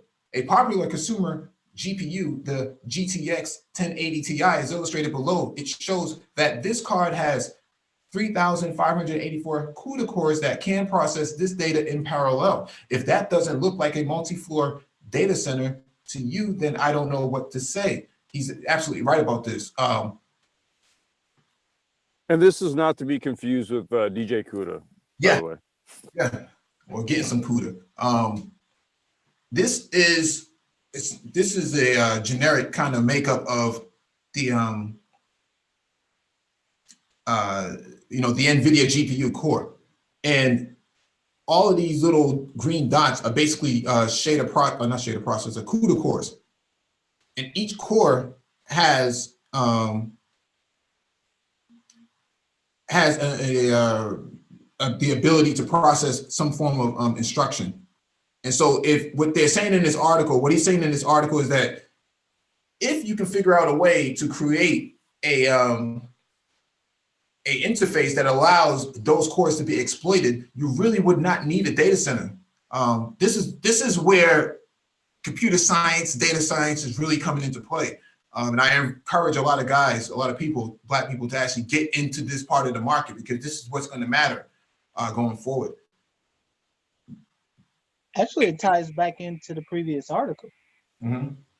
because lot of these kinds of things, a lot of these devices, again, this is how you make these devices more efficient by your ability to tabulate these data, having the right data sets and being able to tabulate the data. And so you'll be able to make these devices more efficient. But also too, because I know we've had quite a few health talks as of late. Mhm. Medical device consulting is tends to be a very lucrative area for folks with clinical backgrounds. Mhm. So not just for physicians, as Gabe mentioned the other day with his wife, and one of the things that she was looking to do, that they were looking to do at some point in the future, consulting with medical device companies for anesthesia machines, stuff like that. I mean, there's all kinds of stuff. So Mhm. I mean, this is why it's also, brothers should also consider some of these careers in healthcare, because it gives you a clinical expertise, because you work with a lot of various machines and technologies that people don't normally, other groups of, people don't normally work with. So it gives you an expertise in a particular area, and so you'll be able to combine that with all kinds of, skills like data science and stuff like that. So just throw that out there. No, that's a very good point, because we read an article last year about Africa and how they a lot of Africans come, get their schooling abroad, then they come back to the continent. But the problem is they don't have the same physical computing resources available to actually complete a lot of the work that they would actually be reteaching back on the continent. And so something like this comes into play where they don't need to have a big data center. They can actually just purchase 1 or 2 GPUs, or have them donated for that matter, and they can actually exploit exploit those micro cores, those microprocessors that's inside the processor itself. This is actually, I used to delve in this area early in my career, but yeah, now rethinking my life choices. No, I think that's a good point. Like I was saying, when you think about some of these mobile devices, not just the wearables, but mobile devices in general, they have these scaled down GPUs, whether it's the ones that Qualcomm uses on their chips. I know ARM has some specific ones that they use for theirs, and obviously Apple with theirs. So I mean, you're having these GPUs scaled down to a degree where they can fit into a wrist watch, and so they're able to you're able to really have sort of a good amount of compute power just really in the palm of your hands, quite literally. So Yep. it's funny. I should have sent it to you, but I still have it up on my computer. I might send it to you. But there was actually a fellowship that the CDC offers in public health and biomedical informatics. It's a fellowship, so it was open to anyone with a master's or doctorate degree with like backgrounds in like pharmacy, medicine, nursing, computer science, IT, stuff like that. It was a 2-year fellowship through the CDC and in public health informatics. Mm-hmm. And it was paid. I think they pay at the GS11 level if you had a master's and stuff like that. But very interesting program. And so, and it actually, a lot of what you just discussed in that article was kind of covered in that program, in that fellowship. Hey guys, I gotta drop off, man. I'm getting hit up from work, All so right, I'll All catch right, y'all. Josh. all Take right, care, bro. brother. Cool, man. All right. Yeah. Most universities, your D1s, D2, D3, D4s have some form of health informatics program that you can enroll in. I'm just showing the BU one because it's closest to me. But I mean, very much a program, very much something brothers do need to consider in the future.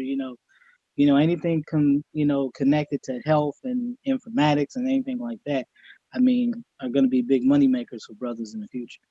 Yep. So I'll drop that in the chat for some of the people who might be interested in stuff like this. I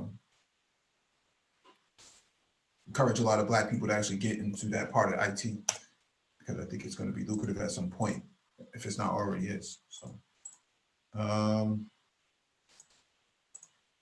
right, let me just spin through these articles real quick. All right, this one is from TechRadar.com. AMD now has 40% of processor market share for the first time in 14 years. The fight between AMD and Intel for processor market share seems to be getting extremely close, with Passmark reporting that AMD now has 40% of the market, a level of success that the company hasn't seen in over 14 years. This is worrying news for Intel, which has enjoyed almost complete dominance of the CPU market for a while now. However, AMD's resurgence in 2019, including the well-received launch of its AMD Ryzen 3000 series and aggressive pricing strategy, has seen the company snatch away market share from Intel at an impressive rate. The last time AMD had over 40% of the processor market share was back in 2006, 14 years ago. That was the AMD Opterons that they talk about. While AMD hitting 40% of market share is impressive, it's important to note that this data comes from Passmark, and which only covers computers that have the Passmark benchmarking software installed. As Passmark is only available on Windows, it means that only Windows PCs are counted, and the graph only counts Intel and AMD. Other CPU manufacturers aren't included. Though, as Passmark states, we do receive a small number of submissions of CPU types other than AMD and Intel. However, the percentage is so small as to make it not worth graphing. Yeah, AMD is a company that we've been telling people to pay attention to since 2018. When we told people about it, it was moving about maybe $12 a share. Now it's up to I think like $47, $48 a share now.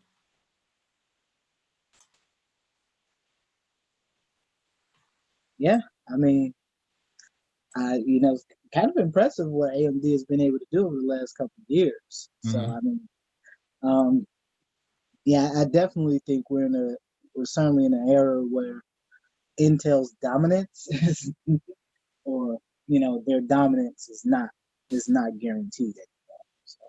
No, they won't. I've been saying this for a while now. They won't catch up until at least 2022 at best. AMD will eat this up for as long as they can. And from what it looks like, they won't be letting up anytime soon. Not within this presidential cycle, at least.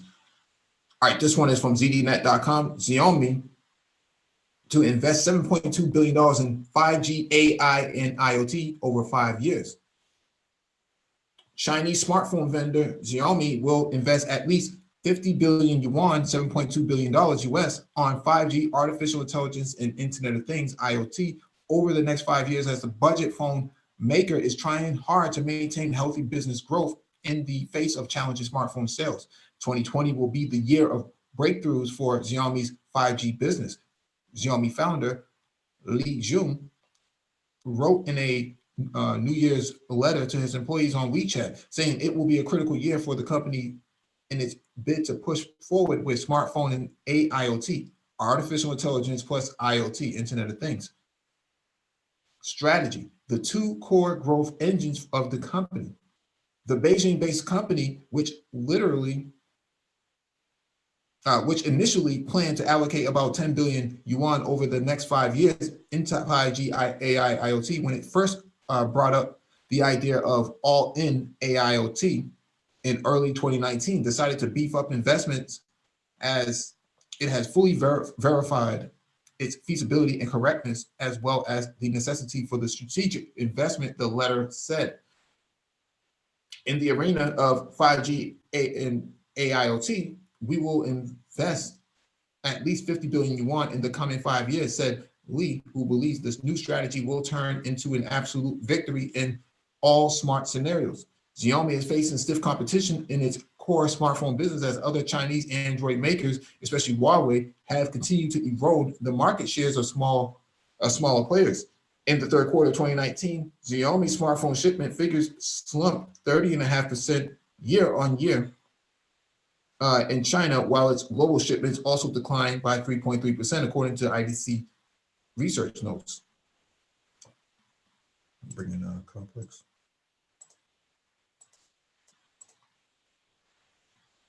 The Chinese company relied heavily on growth from overseas markets and non-device segments as smartphone sales and shipments both declined in the past quarter. Smartphone shipments and sales income during the 3 months to September declined by 3.6% and 7.8% year on year, respectively, although revenue in the quarter increased by 5.5%.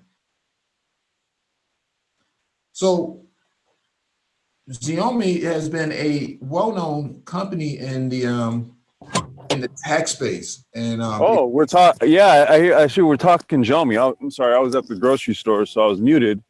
But whoa, okay, we're talking Xiaomi. We have an interesting relationship with them, actually.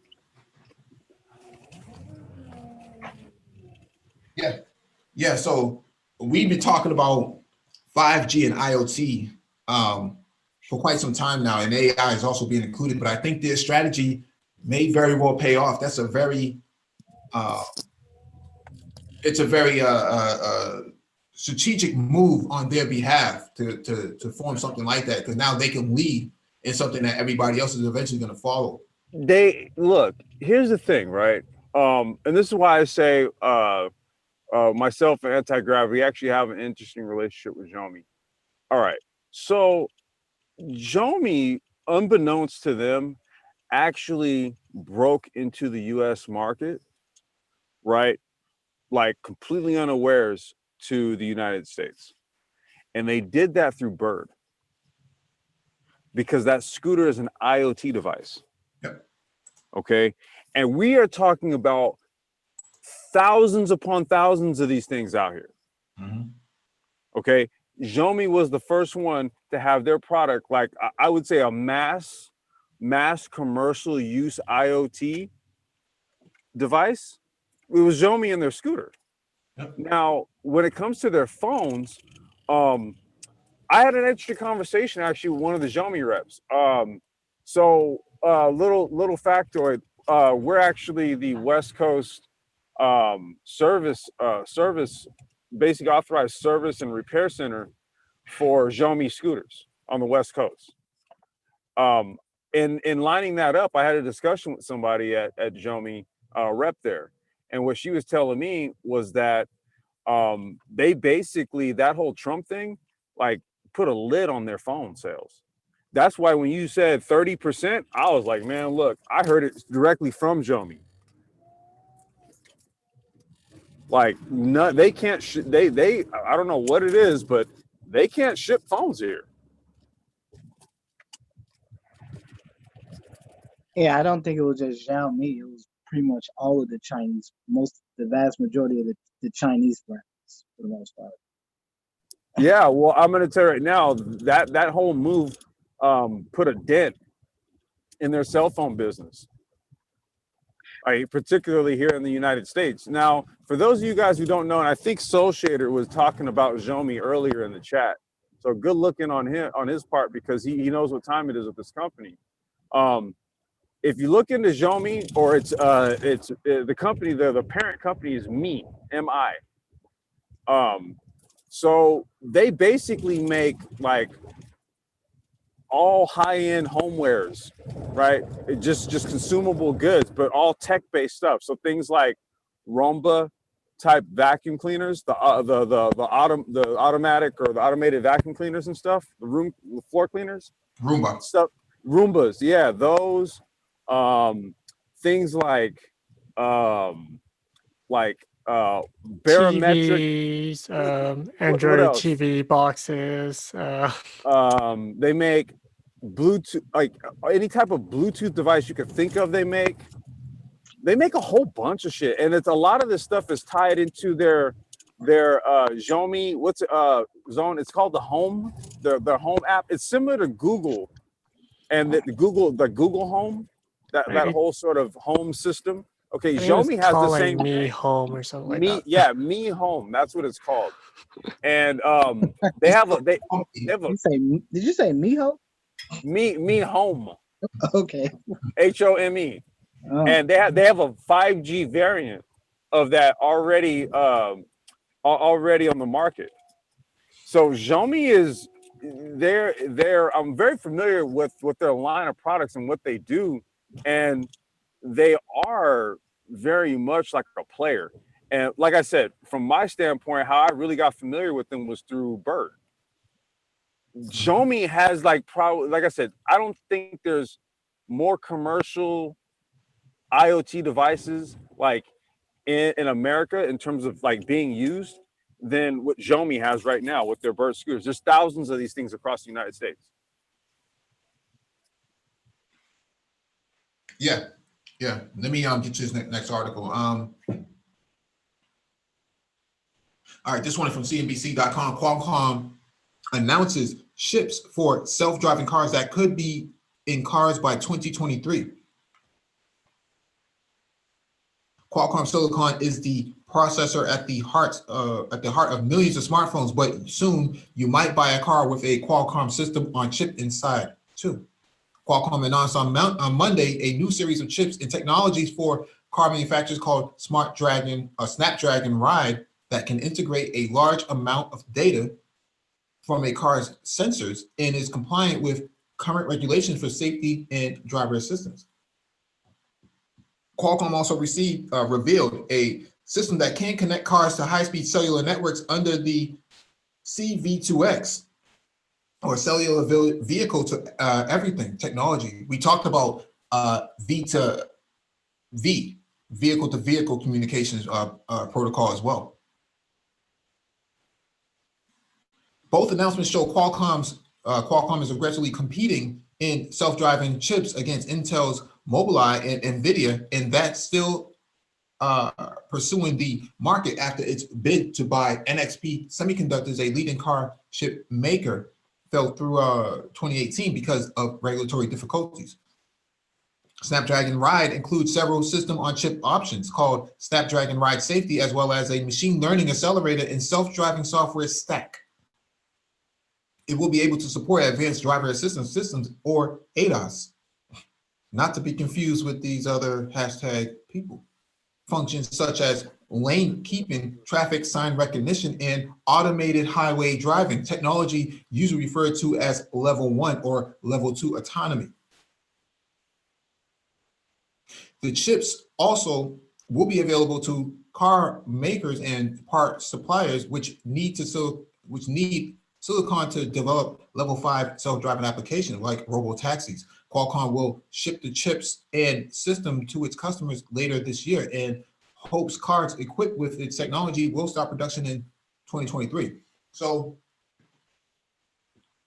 as it stands, man, everybody who keeps saying we won't see autonomous vehicles anytime soon, you might want to eat your heart out now, because it's being produced. This is all a lie, Mike. This is this is shenanigans. Mm-hmm. Mm-hmm.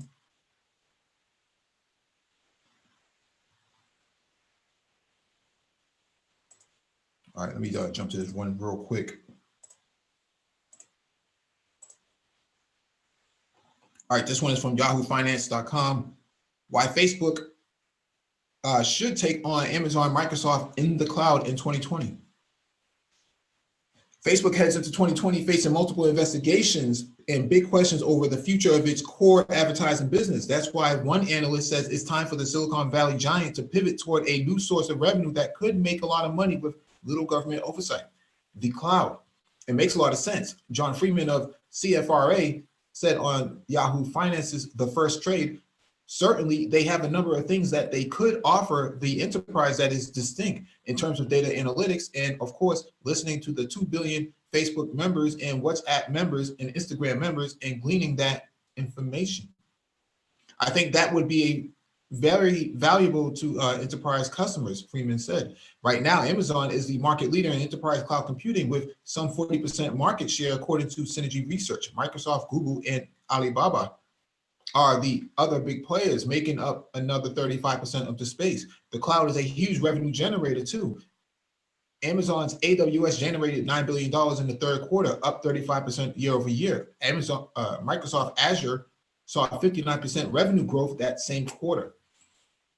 Freeman says that leaves plenty of room for a company with already established server capacity to muscle its way in. The thing that Facebook has that they share with Google, that they share with Microsoft and with Amazon in scale. Freeman said they operate data centers in a cloud infrastructure that's orders of magnitude larger than any of the other enterprises that they would be offering those services to in the Fortune 500. This, I'm not going to read this whole thing. This makes a lot of sense, and I think I've talked about this in the past, that Facebook has a lot of untapped resources from a hardware standpoint, from a computing standpoint. I think from my last time I've read, they make their own systems too in-house for whatever reason. I think they like the proprietary setup. Google does the same thing. A lot of those resources are not fully utilized, meaning that if you were to look at your processor from your taskbar, if you're in Windows, and look at the CPU utilization and memory utilization, you'll see that the utilization currently is very low. It's usually below 50%. It's never at 100%, 100% of the time. So what I'm saying here is, and as the article is saying, is that those resources are already readily available. The only problem is they haven't come up with a cloud compute product to sell to consumers. Well, they were trying to start their own bank, you know. Well, that's a little bit different because it has to meet sort of regulatory standards. But with cloud computing, yeah, but what I'm talking about in terms of the computing capabilities that they have, I mean, they have it in abundance to manage and facilitate their own like eco coin, if you will. Yeah, but that doesn't, or like a token or coin for their environment. Yeah, but that doesn't utilize a lot of the power that would be necessary for like cloud computing, right? It's a little bit different because they can carve out a certain amount of resources just for that and that alone. With cloud computing, the amount of computing power that Facebook has is so severely unutilized. It's like a person having a pickup truck, but only putting a lunchbox back there. That's how underutilized their resources are. They have 2 billion users, yeah, but not all 2 billion users are on every single day. And we also have to take into consideration too how many of those users are real users. Right. But this is where Facebook and IoT comes into play, because Facebook has so many ways that they can process information at the edge. The article is spot on, is what I'm saying. They're pretty spot on about this, and I'm not sure what Mark Zuckerberg and those guys are thinking. All right, this one is from IOL.co. South Africa's 5-year goal for IoT. Let me breeze through this real quick. In 5 years, the world will have more than 40 billion devices locally. IoT specialist Esai says that South African CIOs are recognizing IoT, Internet of Things, and end-to-end machine-to-machine technologies as strategic imperatives, but the journey is still in its infancy. As legacy systems start to reach end of life, digital shifts will become inevitable. This, coupled with an increase in the demand for improved bottom line results from existing and new markets, makes IoT a more viable option over the next 5 years. This is particularly prevalent in manufacturing, especially where time to market and product diversification has become necessary for business survival, says Jeremy Portiger, Regional Director, Africa, ESI.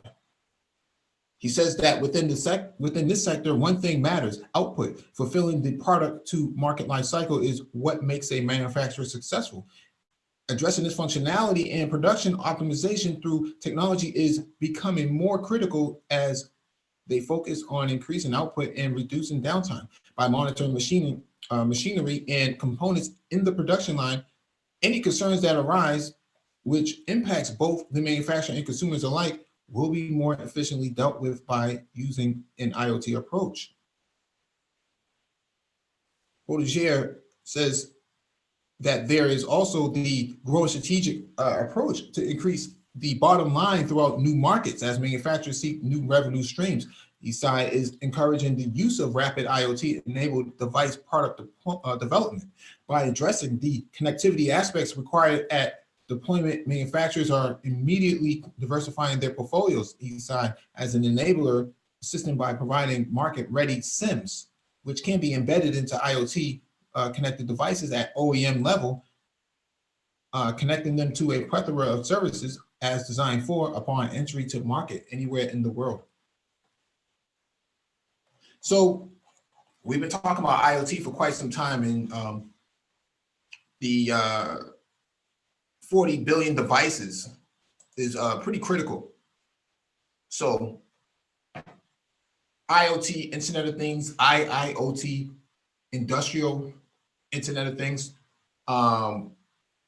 Xiaomi, we just read an article about how they're investing into AIoT, artificial intelligence, Internet of Things. This is where the market is going. That's why you need 5G. That's what this is all about. So a lot of people who have been saying that I've been blowing smoke, or the Black Brain Trust has been blowing smoke. Here's another article to prove otherwise. Most of your nuclear facilities that are either that have about 30 more years of shelf life or 40 more years of shelf life left on the market will have some form of implementation of IoT. So that means cybersecurity and implementation of these devices will come into play, because a lot of IoT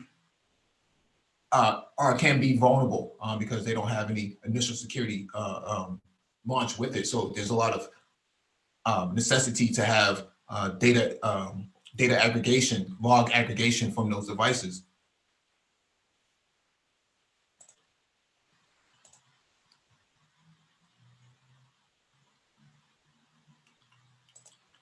All right, we're almost done. We've got 5 more to go.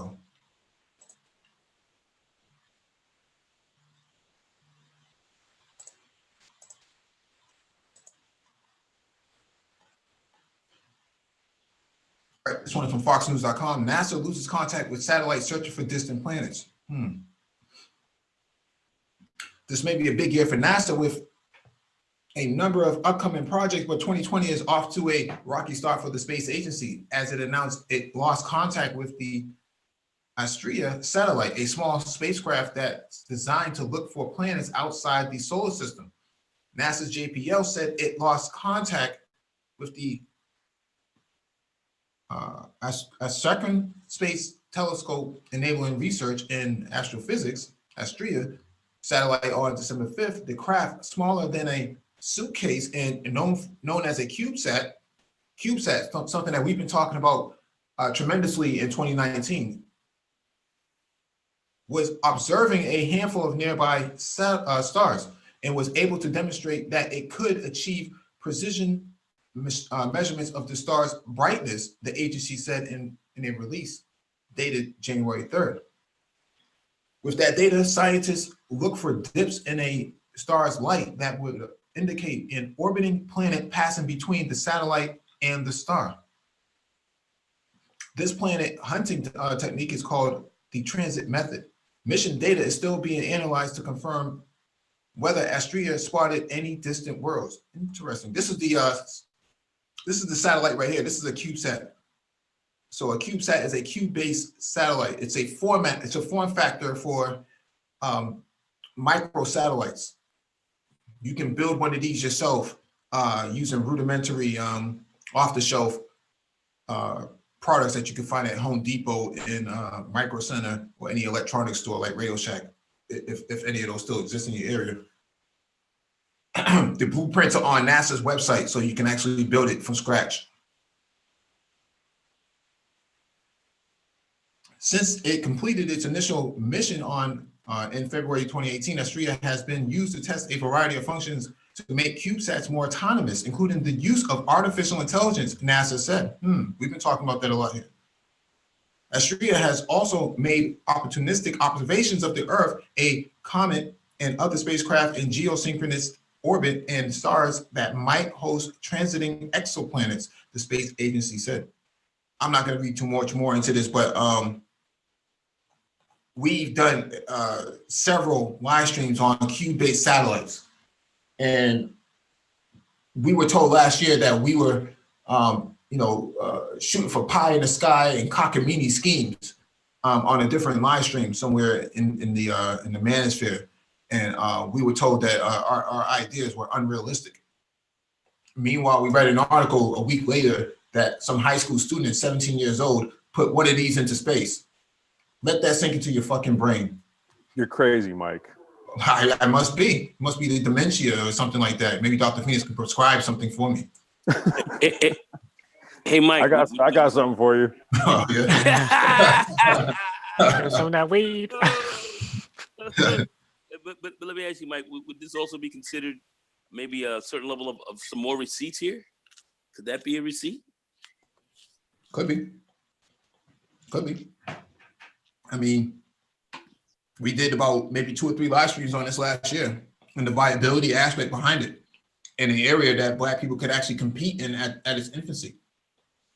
Tonight, SpaceX just launched 60 more of these small base satellites for internet communications.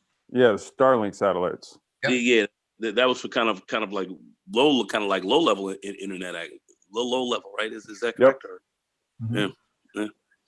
Yeah. Yep. I'm aware of it. Yeah, that's well, this game is moving quick. I'm saying, people are talking about the 4th industrial revolution. This is something that we can get into. Okay, first and second industrial revolution, we were in slavery. We were just coming out of it, so we didn't get a chance to really participate. Mm-hmm. But we can without question not only jump into this but dominate. There's no reason why we shouldn't be in here. Yeah, this isn't 4th industrial. This is 5th industrial. Well, 4th and 5th, like 1st and 2nd, but 4th, 5th, yeah. No, I'm saying 4th industrial is happening right now, but right. What they're talking about doing is adding artificial intelligence and so on and so forth to these small base satellites. This is something the size of a lunchbox. This isn't something massively big. This is something very, very small, something that's actually doable. If you go through our old live streams in our archive, we talked about the cost of this. The thrusters are the most expensive thing on it. I think the thrusters are like $30,000 to actually, get it to move around, just a few feet and whatnot in space, or to shift itself away from objects that are going to get close to it. The point that I'm making here is it's actually doable. The same week that someone told us that we were out of our minds, you had some high school students. We actually, it was a Black boy who was a part of that project who put a satellite into space. Hey, Mike, do you have the link I sent you of the brother who wrote the AI script for the drone to follow him around? I don't have it on me right now, but I know what you're talking about. Yeah, I'll dig it. Let me just find it. I'm gonna post it. Yeah.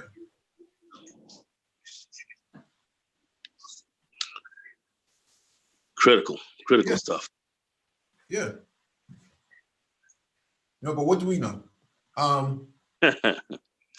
All right, this is from CNN.com. Aliens definitely exist, and they could be living among us on Earth, probably in the manosphere. I knew that was coming. All right, aliens definitely exist. Britain's first astronaut has said, and see some strange creatures.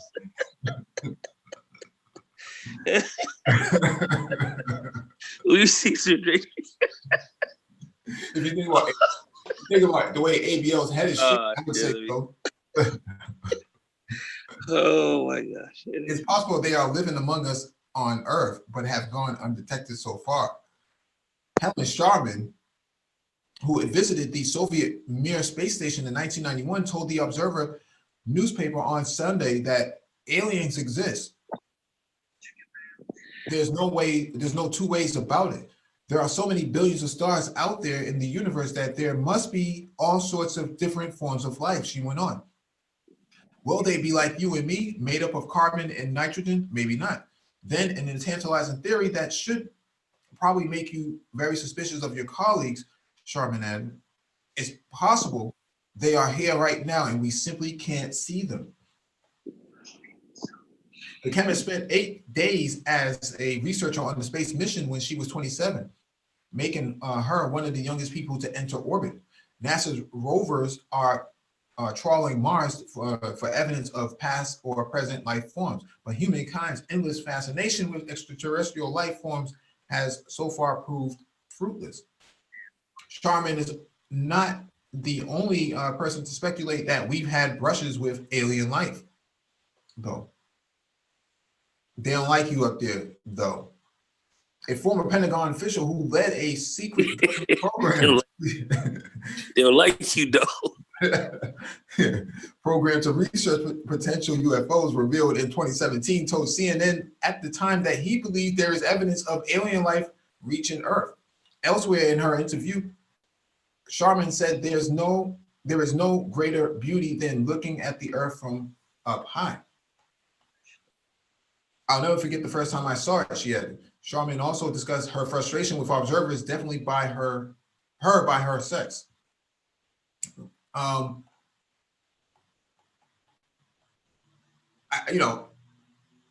If there is something out there, they're at least 200 years ahead of us, if not 1,000 years ahead of us. I mean, what's the closest star, Nicole? In terms of Alpha Centauri. Alpha Centauri, which is 4 light years away. That's 6 trillion miles. So that's the closest star. Mm-hmm. Alpha Centauri. So a light year is what, 75 years? Well, a light year compared, it's how fast, light can move in a year. Mm-hmm. Or what far distance, what kind of distance can light travel in 1 year? Mm-hmm. So in 1 year, if you were to take 186,000 miles per second or 670 million miles an hour, and you want to multiply that by how many hours might be in a year, you'll find out how far you travel, which I think would be about 1 trillion miles. So light travels about 1 trillion miles in a year, which is a tremendous distance. Mm-hmm. Tremendous distance. And 4 light years away is where Alpha Centauri is. So that's the closest star. So that gives you an idea about 24 trillion miles Alpha Centauri is away from us. Mm-hmm. Somewhere around there. I think that's what the mathematics works out to be.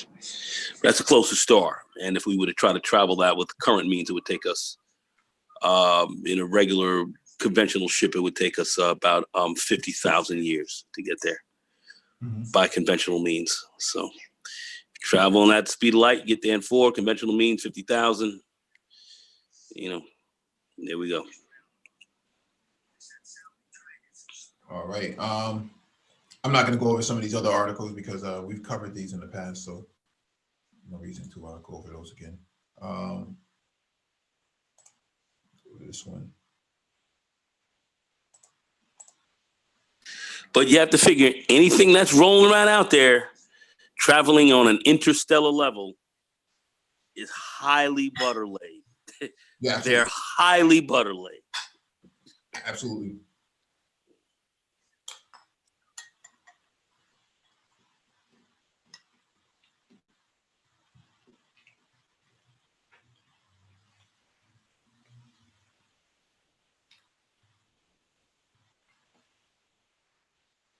All right, this one is from BusinessInsider.com. Construction tech is looking to disrupt an industry that's been notoriously slow to embrace change. Insiders say these are 10 contact startups to watch in 2020. So Contech being a construction tech company. With prop tech funding booming and experts predicting that housing prices will continue to rise in 2020s, a new slew of construction technology, or Contech for short, startups have emerged that are aiming to make building cheaper, easier, and safer. Construction labor costs continue to increase and construction productivity has been flat for decades. These forces have fueled demand for cheaper construction, leading the application of new technologies like machine learning, robotics, and 3D imaging and drones.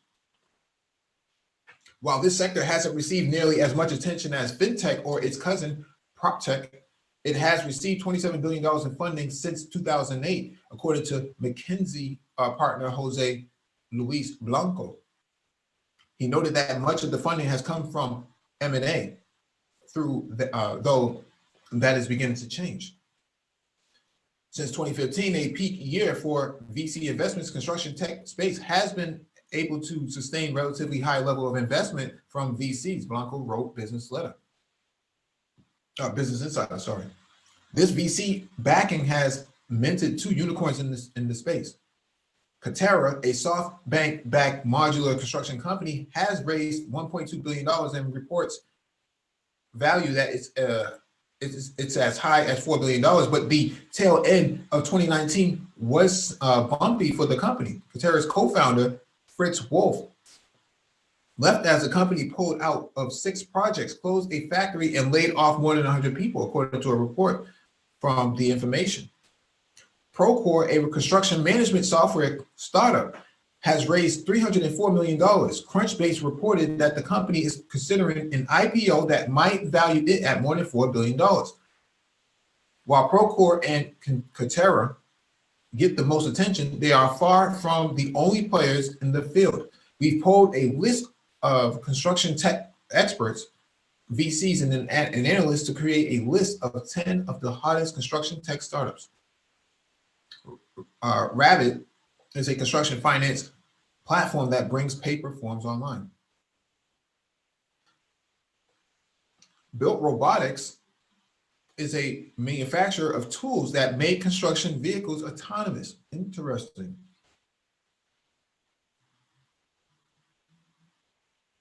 I see these little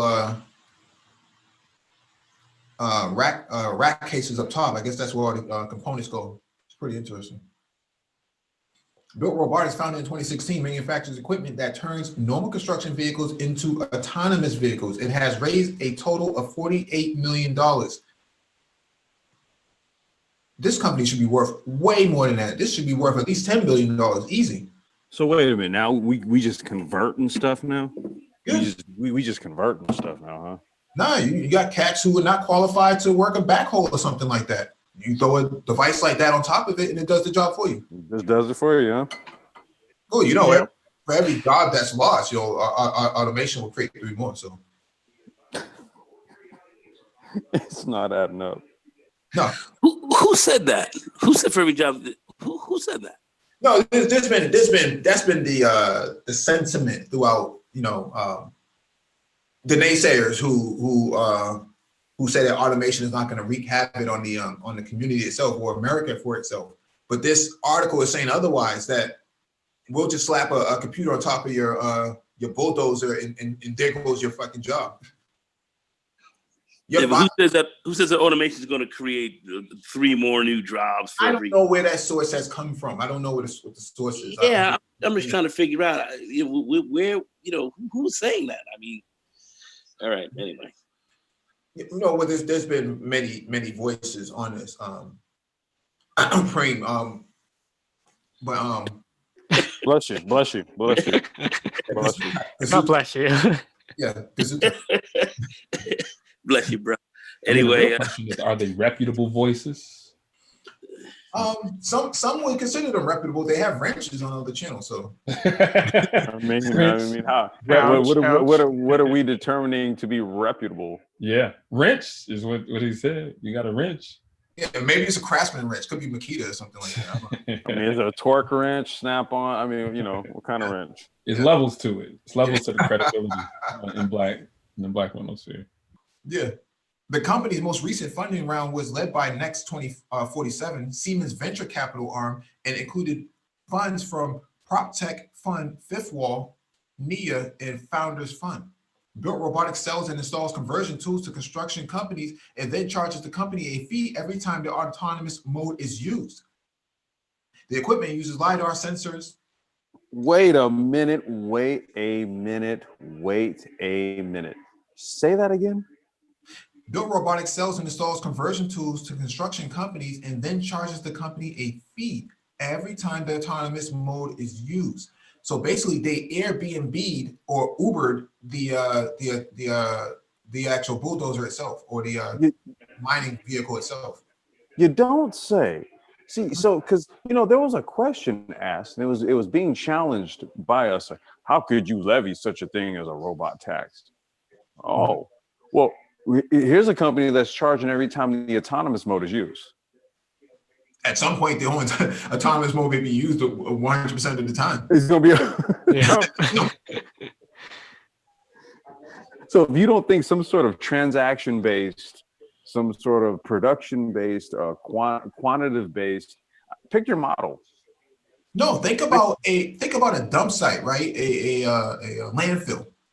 I mean, they kind of do the same thing every day. They push the trash into a certain area, and then they kind of, offload it and things of that nature. I mean, the task is pretty repetitive. A thing like this would actually would be of great use.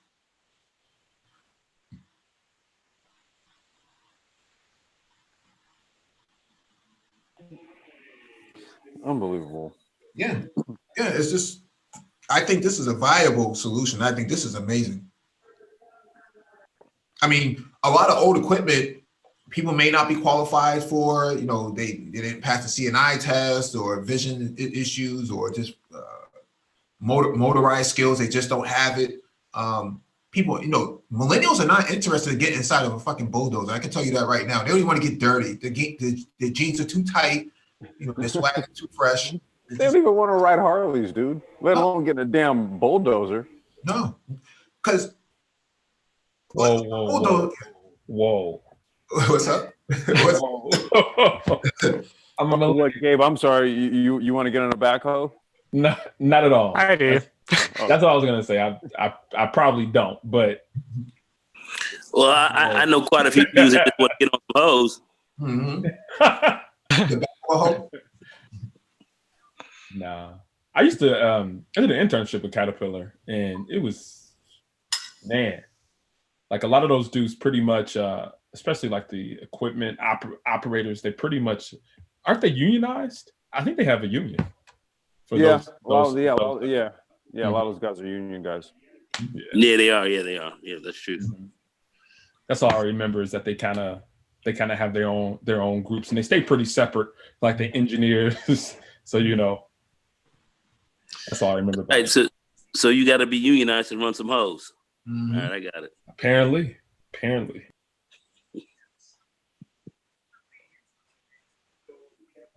Right, Roombix. I had a joke though. Let me keep it to myself. Roombix brings paperwork to a mobile platform, connects construction workers directly with other stakeholders. Interesting. Open Space uses hard hat mounted cameras to create a real-time 360-degree map of a work site.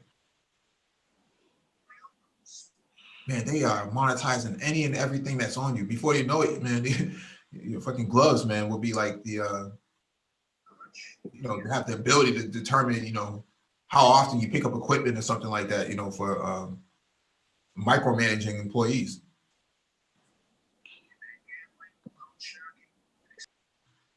Plant Prefab makes prefabricated buildings with an emphasis on sustainability.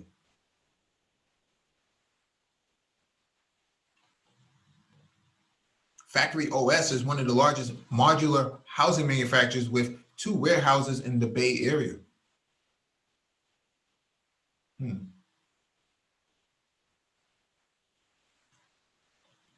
Yeah, Thai City is disagreeing with the autonomous bulldozers, mining equipment. He's saying he's not seeing it. Maybe he needs to refresh his screen or something. Branch Technology has created the world's largest free-form 3D printer and is using it to build homes. I wouldn't mind living in something like that.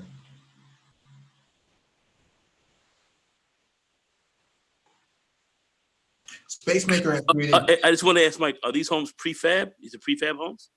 Yeah. Prefabricated, right? Yep. Spacemaker has created a design and construction simulation software that studies how different designs fit into the environment. So this is for smart cities. No doubt about that, for smart cities. That makes it easier. Mighty Buildings is a stealth mode startup that has attracted big dollars to lower construction costs with 3D printing. Again, more 3D printing. This is the, people would argue that the necessity of 3D printing and cobots and robots and things of that nature. Well, there you have it.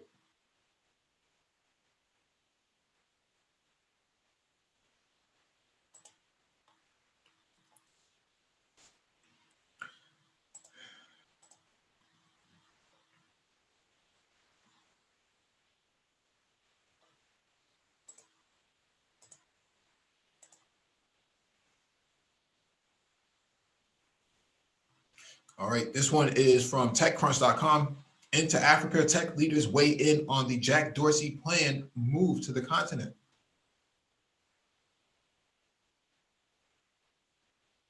It's like the Twitter guy wants to be a little bit more melanated or something. It's not every day that CEO of a large Silicon Valley tech company decides to relocate to a different part of the world in order to learn more about it, particularly when it has been frequently maligned and often overlooked by big business. But Jack Dorsey, the American tech entrepreneur who co-founded and leads not one but two publicly listed companies, Twitter and Square, is not your typical CEO. Dressed down, bearded, often wearing a woolly hat and speaking in a slow, quiet voice, you might even call Dorsey the anti-CEO. He eschews many of these stereotypical trappings of the executive life and mannerisms in favor of taking silent retreats and traveling to countries like Burma. In November 2019, Dorsey's itchy feet took him to Africa, where he visited Nigeria, Ghana, South Africa, and Ethiopia on a listening tour. He had meetings at incubators in Lagos and Addis Ababa and talked to a number of African tech leaders, including Tayo Owusu, the CEO of Nigerian payment startup Paga, and Yeli Badamosi, the director of Binance Labs. And before he departed back for the US, he did something more. He announced that he would return in 2020 to live somewhere on the continent for up to 6 months. Africa will define the future, especially the Bitcoin one. Not sure where yet, but I'll be living here for 3 to 6 months, mid-2020, he tweeted from Ethiopia. Let me read that again. Africa will define the future. This is coming from a... Uh-oh, don't you do it. Oh, no, don't do it. Do it. Don't do it. Don't do it. They don't like you over there, though. No. No. They don't like you, though. No. They don't like you, though. They don't like you, though. And where and when? If you have ever spoken to Dorsey or more likely read an interview with him, you'll note that he can be somewhere oblique. It's rare that he gives straight answers to straight questions, even if he's already responding with something. So when spokespeople from Twitter and Square declined to comment on what his plans will be and if they will relate to those two companies, it might be just as likely that they don't want to disclose anything as they don't actually know. But one thing is clear, Africa's 54 countries and 1.2 billion people represent one of the last blue oceans for global tech growth. To that end, TechCrunch talked to several people from Africa's tech world to get their thoughts on what he could do and what bears remembering as the world follows Dorsey's spotlight. When you look at year-over-year expansion in VC investment in the region, startup information and incubators, the African continent is one of the fastest growing technology markets in the world. Even if today, by monetary value, it's tiny by Shenzhen or Silicon Valley standards. 3 of the top destination countries for startup investment, Kenya, Nigeria, and South Africa, collectively surpassed $1 billion in investment for the first time in 2018, with fintech businesses currently receiving the bulk of the capital and debt flow, according to Partech and Week Tracker stats.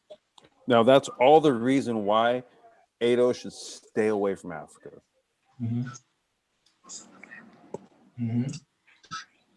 I'm being look. Let's just call it out. The people who were saying stay away from Africa are fucking idiots. Well, let me read an article. You're a fucking idiot. You talking about stay in Africa? You're a fucking idiot. Whoever's saying that, you're a fucking idiot. I don't care who you are. Get tied. You're a fucking idiot. All right. That is the reality. We got to get away from that talk. We got to get away from that.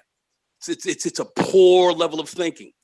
You know, and I'm primarily talking about them two sitting up in there talking about they don't like you over there. I'm gonna wait over here to get my reparations. Time to shut them down. Yeah, they talking crazy over there. Let me finish reading this. Nah. I'm sorry. They talking crazy over there. Let me finish reading this. By most accounts, Dorsey's first foot forward last November was to make himself a student on the continent's innovation scene, but specifically as it relates to fintech. It was more them listening than anything else, not just Jack, but the other senior members of his team. CC Hub CEO Bosun Tijani said of Dorsey's meeting at the incubator. After acquiring Kenya's iHub, CC Hub is the largest incubator in Africa. Other members of Dorsey's team who joined him there included Twitter CTO Parag Agrawal and product lead Kayvon Big Four. Dorsey said the main reason he was in Ethiopia and Africa was to listen and to learn what's going on in the region. I don't like you over there, though. Don't like you, though. Don't like you, though. Over recent years, Nigeria has become Africa's leader in startup formation, VC, and other entry of big tech players such as Facebook, which opened an incubator in Lagos in 2018. Since 2014, the country of 200 million has held the dual distinction of as Africa's most populous nation and largest economy. This makes it a compelling market for fintech and social media apps. Twitter in Africa, according to sources, was less of a topic during Jack Dorsey's meeting with founders and techies. This makes some sense. The service has lower penetration in the region, estimated at 7.46%, higher than Instagram, but lower than Pinterest. And that essentially means that the business opportunities there are fewer, as the majority of Twitter's revenues come from advertising. The only concrete thing in all of this communication is he seems to be interested in Bitcoin, said John.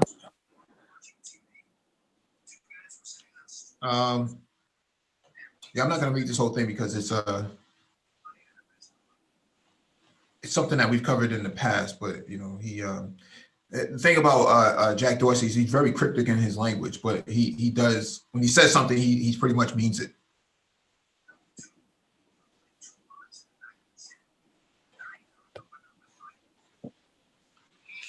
I mean, articles probably, like, yeah. I'm sorry. Go ahead, Mike. No, I was just going to say, I'll probably cover this again on Black Tech Talk, go more in depth on this, but they don't like you over there, though. That's what they say. And here you have a man saying Africa is, Africa is the move. So, I mean, this is something we're talking about over don't, here for years. So don't go.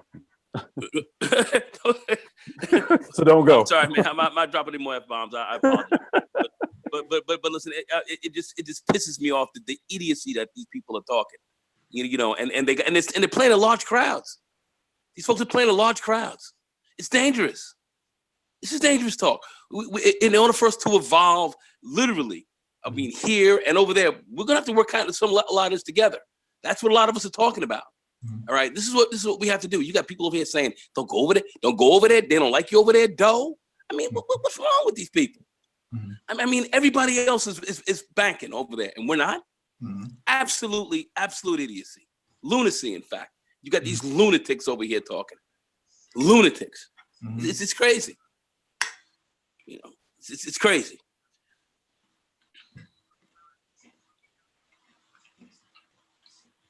Gabe A, do you have anything you want to add to this?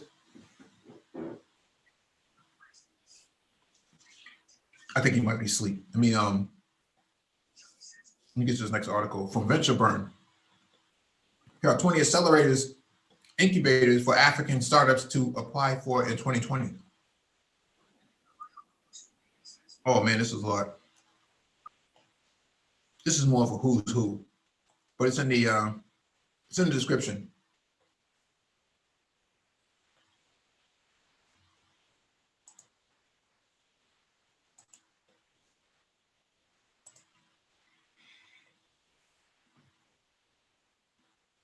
All right, let me get to the final one right now.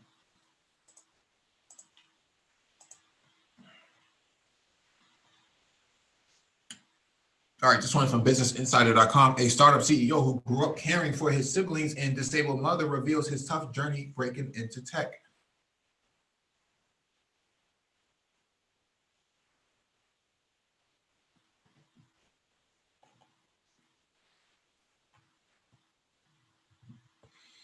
I'm a proud South Londoner. I was born in Lewisham Hospital and spent most of my younger days moving between there and Peckham. I grew up where the taxi drivers didn't like to travel. It was a single parent household with mom raising me and my two young brothers. She suffered from chronic muscular dystrophy, which meant I was effectively her carer from the age of 11. Dr. Fetus, are you available? Yeah, I'm here, brother. What's going on? Can you speak on this real quick? Chronic muscular dystrophy? Am I pronouncing it correctly? Hold on, give me a second. Sorry. Yeah. Was kind of working on something. So All we're right. talking about so this what's the article here? Okay. What's this article about? Oh, this brother started he started, but he had to care for his mother who had a chronic muscular dystrophy. Oh, okay. Yeah. So just a quick. Basically, it's a disease that's pretty much a progressive loss of muscle mass. Mm-hmm. It's genetic. So oftentimes, so basically, you have genes that pretty much interfere with the protein synthesis process, which is what is needed to form healthy muscles. And so basically, for people who have muscular dystrophy, they tend to have shortened lifespan. Like I say, it is progressive. If you ever heard of something called like Duchenne, like Duchenne, that's a form of it. Mm-hmm. But basically, it's very similar. It's kind of similar in how you might see with like ALS or MS in a way develop. For sometimes it usually begins in childhood, although for some people it can start in adulthood. And is you typically you see it in boys, at least in childhood. If it starts in childhood, it's usually in boys. But it can appear when someone is in adulthood. I mean, so some of the things that you have to be careful with was about, people who have muscular dystrophy. They have difficulty walking. They have kind of sort of an irregular gait, like a wobbling type of gait, meaning like they kind of move side to side whenever they walk. Mm-hmm. They tend to have stiffness in their muscles. So kind of pretty rigid people in that manner. They definitely have difficulty. Probably one of the biggest things is that they have difficulty when they're kind of laying down and going from a lying position to a sitting position, or even sitting up, or standing. Excuse me. And they definitely very prone to falls. So. Oh, thank you for that, man, because I didn't know anything about that. I hope everybody is learning from this. Yeah, So, like I said, one of the big things about it is it can there's a couple different forms of it. So the one that I said earlier, like Duchenne, that's one form of it. They have there's another one called it's called myotonic, and in myotonic, basically it just is essentially what happens that usually facial and neck muscles tend to be affected, in that particular form of it, and that usually starts in the facial and neck muscle area, in the neck area first. Hey, Dr. Phoenix, what's up? Does that affect the cranial nerves? Yes, it can potentially affect the cranial nerves. Yes. interesting. Did not know anything about that. You don't see that. I mean, you hear about it here, but you don't. It's not quite as common. It's not one of those things that you hear about often because it's not as common. I mean, there's some other forms. I don't want to say other forms, but there are other disease related to it. You probably heard it more commonly here in the U.S. as Duchenne's disease, Duchenne. That's probably the more common. That's probably the more common name you heard of it. Heard of it here in the U.S. But it's just one form of it. So. Good stuff. Good stuff. Good stuff, Dr. Phoenix. Yeah, thank you for that. I would dress my brothers, take them to school, bring them home, cook dinner some nights. Thinking back on it, I couldn't imagine placing that much responsibility on my kids today. It was just normal for us, I suppose, to go to university. At the time, I wasn't looking into furthering my education, although I think I would have been capable. At the time, I had aspirations to be a professional football player. I signed a contract with Crystal Palace and thought I was set for life. What happened? I got injured just before my contract came up for renewal, and it all fell apart. If I'm honest, I don't think I would have made it anyways. But at the time, I was devastated. I was very careless with money, as you might expect a young footballer to be, and found myself in a lot of debt. My agent got me a job in a call center working for Motorola while we looked for other clubs for me to play for. I cried and cried for weeks. Keep in mind that football to them is what we call soccer. So we're not talking about the NFL. That's a lot to deal with, but it looks like you made the best of a bad situation. It took time, but I slowly got my head around the situation. The office culture could be a bit demanding at times, but I was already used to football managers losing their rage at using their rag at me, so I could deal with it. I just kept my head down and worked really hard, quickly climbing the ladder. At the first opportunity, I left to join telecom startups, and I've been headhunted for almost every job I had since. It sounds like you learned pretty much everything on the job. Absolutely. Those first few jobs were incredibly important for me, just being able to see how everything works from the inside and how you build a business up. I had a very strong work ethic, and I just knew that I had to pull every lever and turn every dial to make it happen for me. Have you ever felt alienated as a result of your background? I've had a handful of moments. There have been occasions where I would go for meetings, and I would be with an older, usually white colleague, and the person we're meeting might assume I'm the junior person in the room, despite that not being the case. I've been there in that situation. And in some areas, that has helped. You would say, Gabe? No, I just said same here. Yep. We've all felt that. I haven't had many experiences of people actually being uncomfortable with my experience, but I have more often been paranoid that would be the case. But because of that, I've always made sure I am the best brief person in the room. I play out every scenario before I go into a meeting because I need to make sure people know I'm not messing around. Do you think more can be done to help kids with a background like yours get into tech? 100%. My wife and I put a lot of time and money into this. We run Project 10, an organization that takes people from backgrounds like ours and helps them develop in-work skills, office etiquette, punctuality, dress code, and so on. From there, we help them get work experience opportunities. I think more needs to happen to bridge the gap between the poor and the privileged. Too often, the assumption is these kids don't want to get off their estates, but I know that's not true. And Mike, they're kind of like a Nicole Michelle for the tech industry? No, I think they're more like Europe, like the thing that I was mentioning the other day. That's what Europe does, the exact same thing that he's talking about.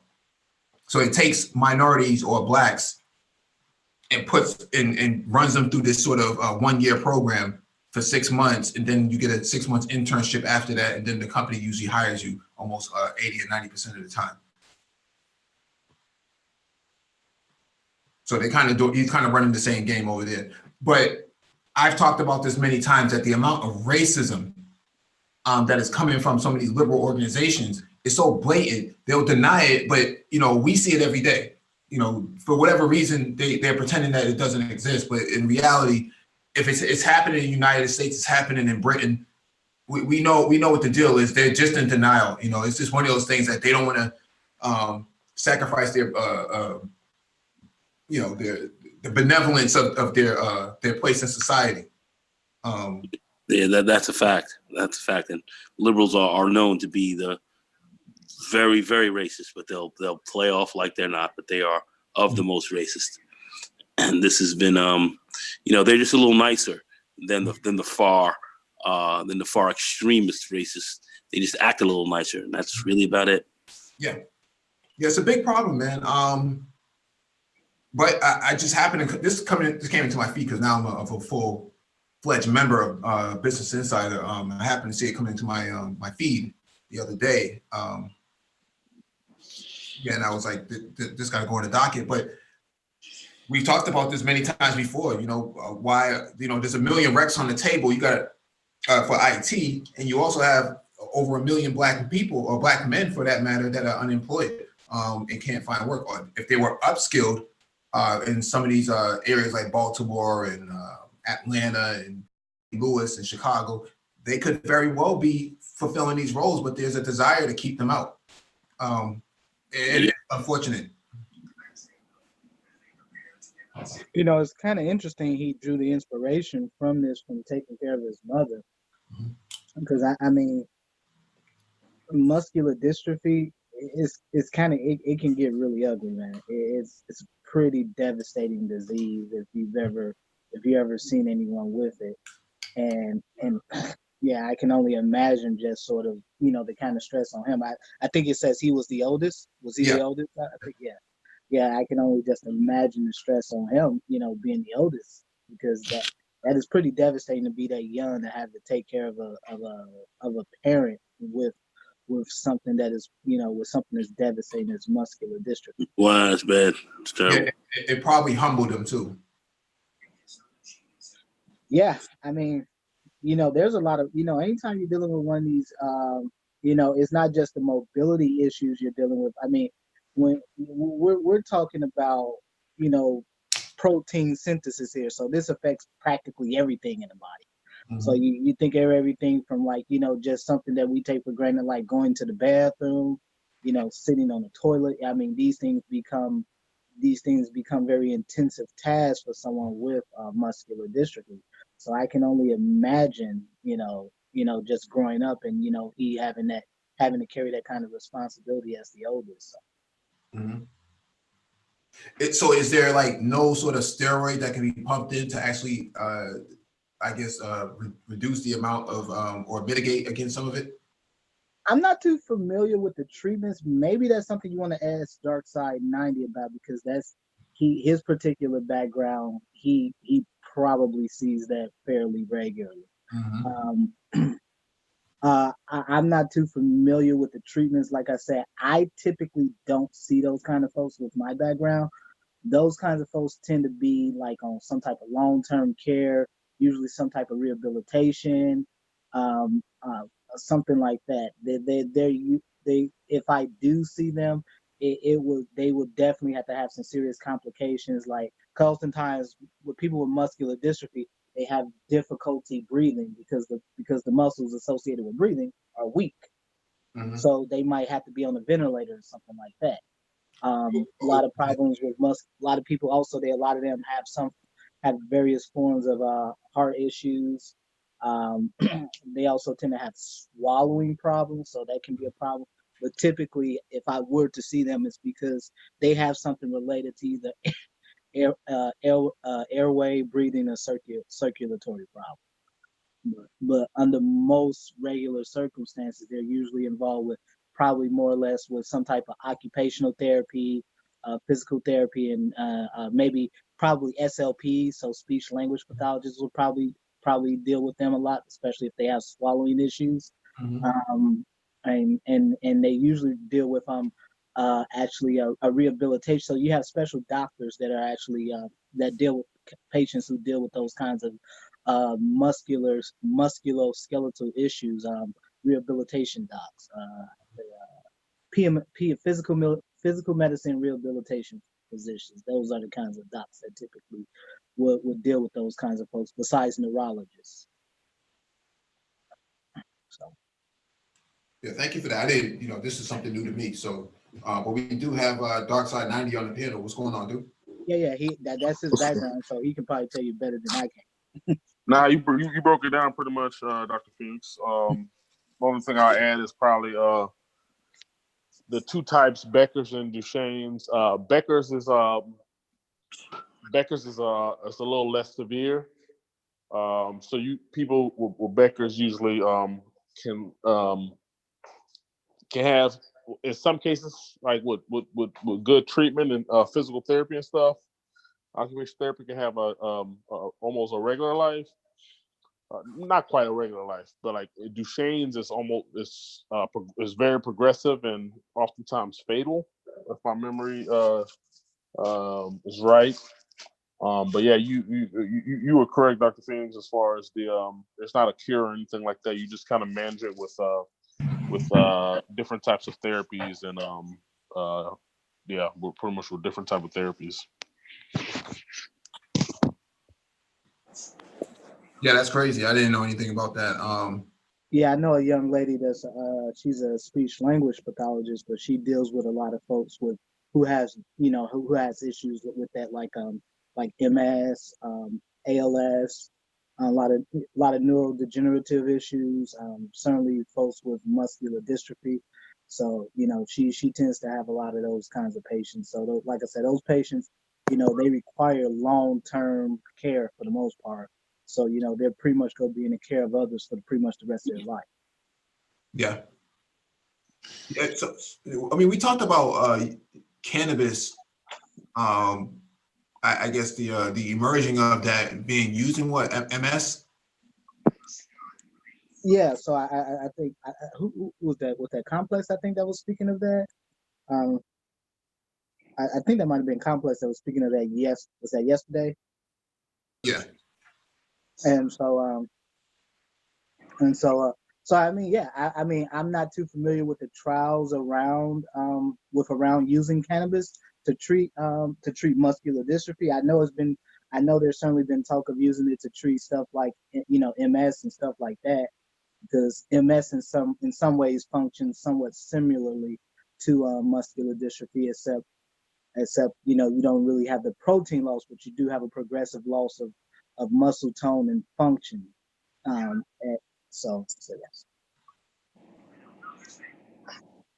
And that one was more of an issue around demyelination of your neurons and stuff like that. So,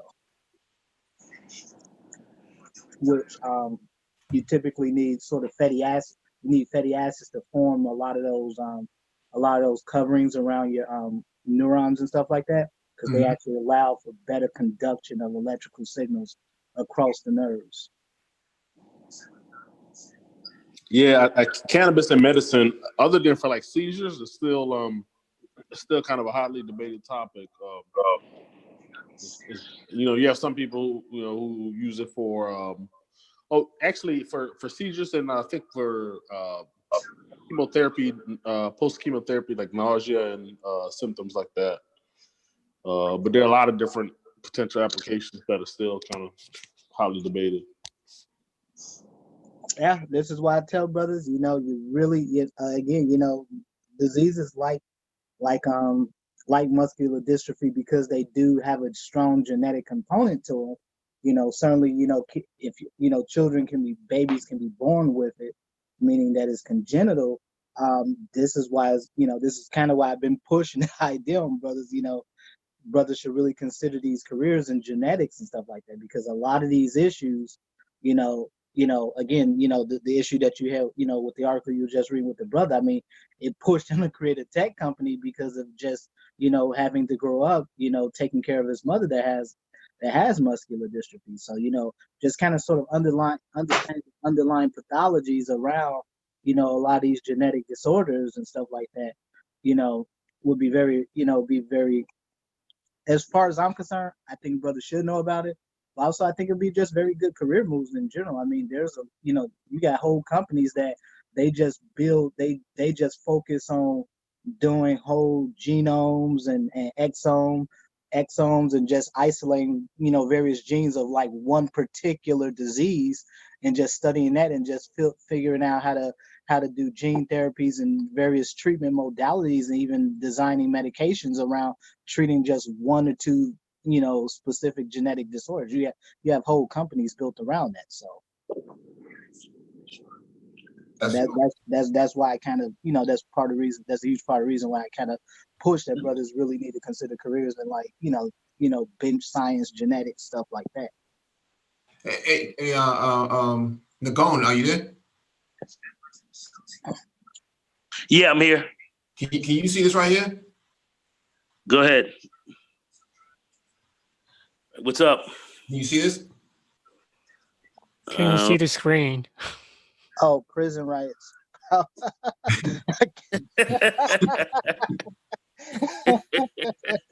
many are watching? Almost 900. Hey, they don't like you.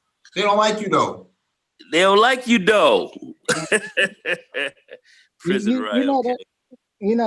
That's so funny, man. Some of the information you all put out over, even long before I ever came on the panel, man, I went through you all's dockets and went through you all's various streams and just kind of listened to some of the stuff that you guys talk, and I'm like, wow, and that's what really attracted me to the to you all's channel. And so, I find it ironic, man, that you can talk all manner of crazy crap on YouTube, and folks just come flocking to it.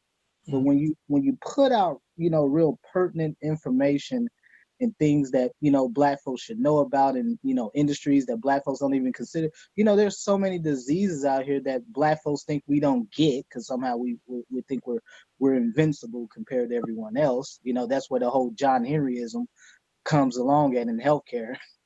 And but yet, it's not often that people hear about you hear stories about the one you just read about the brother in London. So I mean, people don't even think about it because they don't think, well, I can have a kid born with cerebral palsy and understanding what that is, and people don't think of stuff like that. But when you have to deal with it, and you have to be a caretaker, having to take care of a family member that have these rare genetic disorders, then it becomes a different story. And you find out that, oftentimes, you just become really isolated because most Black, in Black society, we really don't understand these diseases exist. We don't understand what to do with family members that have these issues. And so, it becomes very much an isolating type of a life. And I'm sure it sounded like that was kind of what that brother was alluding to, and what drove him to do what he did. Mm-hmm. Yeah, that's a key point, Dr. Phoenix. That's really good stuff. That's exactly right. We may not see it a hell of a whole lot, but when it happens, we don't even hear about it. So we have we're not prepared to deal with this kind of stuff, and we really should keep a closer ear out. But like you said, 900 or so folks in a live stream or something. Anyway, I mean, I think the thing about it is that it really is a prescription of what the majority of our community is interested in. I mean, yeah, sure, here and there it can be entertaining, for a certain amount of time, but it really gets tiring if that's really, the numbers are going up. 800, 900, thousands. With the most ratchet diss of titles. People at times, I think another perspective is that it kind of shows that, one is that a lot of individuals in our community are not interested in forward-thinking ideas. But I think for those who are interested in those fields and interested and are actually in the fields, I think it a bit makes you a bit of a unicorn, right? A Black person who is forward-thinking, who is those don't exist in Black culture, Gabe. Well, those are called lanes. See, and that's where the value, but that's where your value goes up, right? It sounds almost even bad to say, but a lot of times the Black folk who I guess are more progressive are more rare, and things that are more rare are typically more valuable. I don't know. A perspective, right? But I was totally being facetious, by the way. No, absolutely. I know you were. Yeah. Okay. All right, yeah. I don't want you to. Yeah, it's just really interesting. It's really sad, and it's really part of the reason why Nagone can't fill those wrecks with ADOS black folk, right? Because they're too busy ingesting and digesting a whole bunch of information that doesn't move them any iota forward in life, but rather it's just entertainment. So Well, that's the key point. So that's the key point, Gabe. That's why we have to be here and talk some different stuff and really start putting people on real game. And other channels are doing it as well. So I'm not going to say that we're the absolute only ones, because that would not be accurate. But there are others who are, but we don't have enough. We need more who are really jumping out here and talking about that, because it's a dearth of this type of information that's around, and it's critical. And there's a lot of money in it. A lot of money in this. Absolutely. I mean, yeah. So much. I mean, so much money. I mean, it's just a lot of money. I mean, you know, people didn't quite understand why I went the direction I went the other day, and why I talked about what I did. But again, you know, for example, what Gabe's wife is doing, you know, there's actually a rare genetic condition that actually causes people to have reactions to anesthetics. And so it's actually called malignant hypothermia, and it's actually specifically people. Yeah. Oh, did she share something about that to you? She's actually in the room. I should go ask her about it really quick. But yeah, go ahead. I'm sure she knows about it. She's in the anesthesia. And so, but specifically, people have reactions to succinylcholine, which is actually a paralytic, and it is used in general anesthesia. And specifically, the malignant hypothermia is usually caused by mutations of a. They're saying there's a few genes, but specifically the gene is called, one of the genes known is called the ryanodine receptor, RYR1, which is responsible for the skeletal muscle calcium channel, calcium release channel. And so basically, you know, to make this really short, you know, this is why I say, you know, there's a bunch of things in R&D and development where, you know, just kind of understanding this particular genome of one individual patient becomes really important. So Dr. Finnis, this is like a calcium channel blocker. It's like a blocker there. Hey, what's up, y'all? Oh, it's actually a receptor. Is that receptor? Okay. Yeah, it's actually. 1 second. She was just telling me about it. She said she wouldn't mind saying what it is. You guys have a minute? Yeah, we have a minute. Go ahead. Everybody mute up. Just Hello? okay. Hello? Hello. Oh, hey, how you doing? Hey, how are you doing? Good. So malignant hyperthermia is a hypermetabolic reaction from anesthesia. So basically, it runs in a person's family, and so what it is a defect. It's called ryanodine receptor, and basically there's a release of calcium outside of your skeletal muscles. This is like more on the like cellular level, but it's more of like a release of calcium from your skeletal muscle, which causes the person to be high.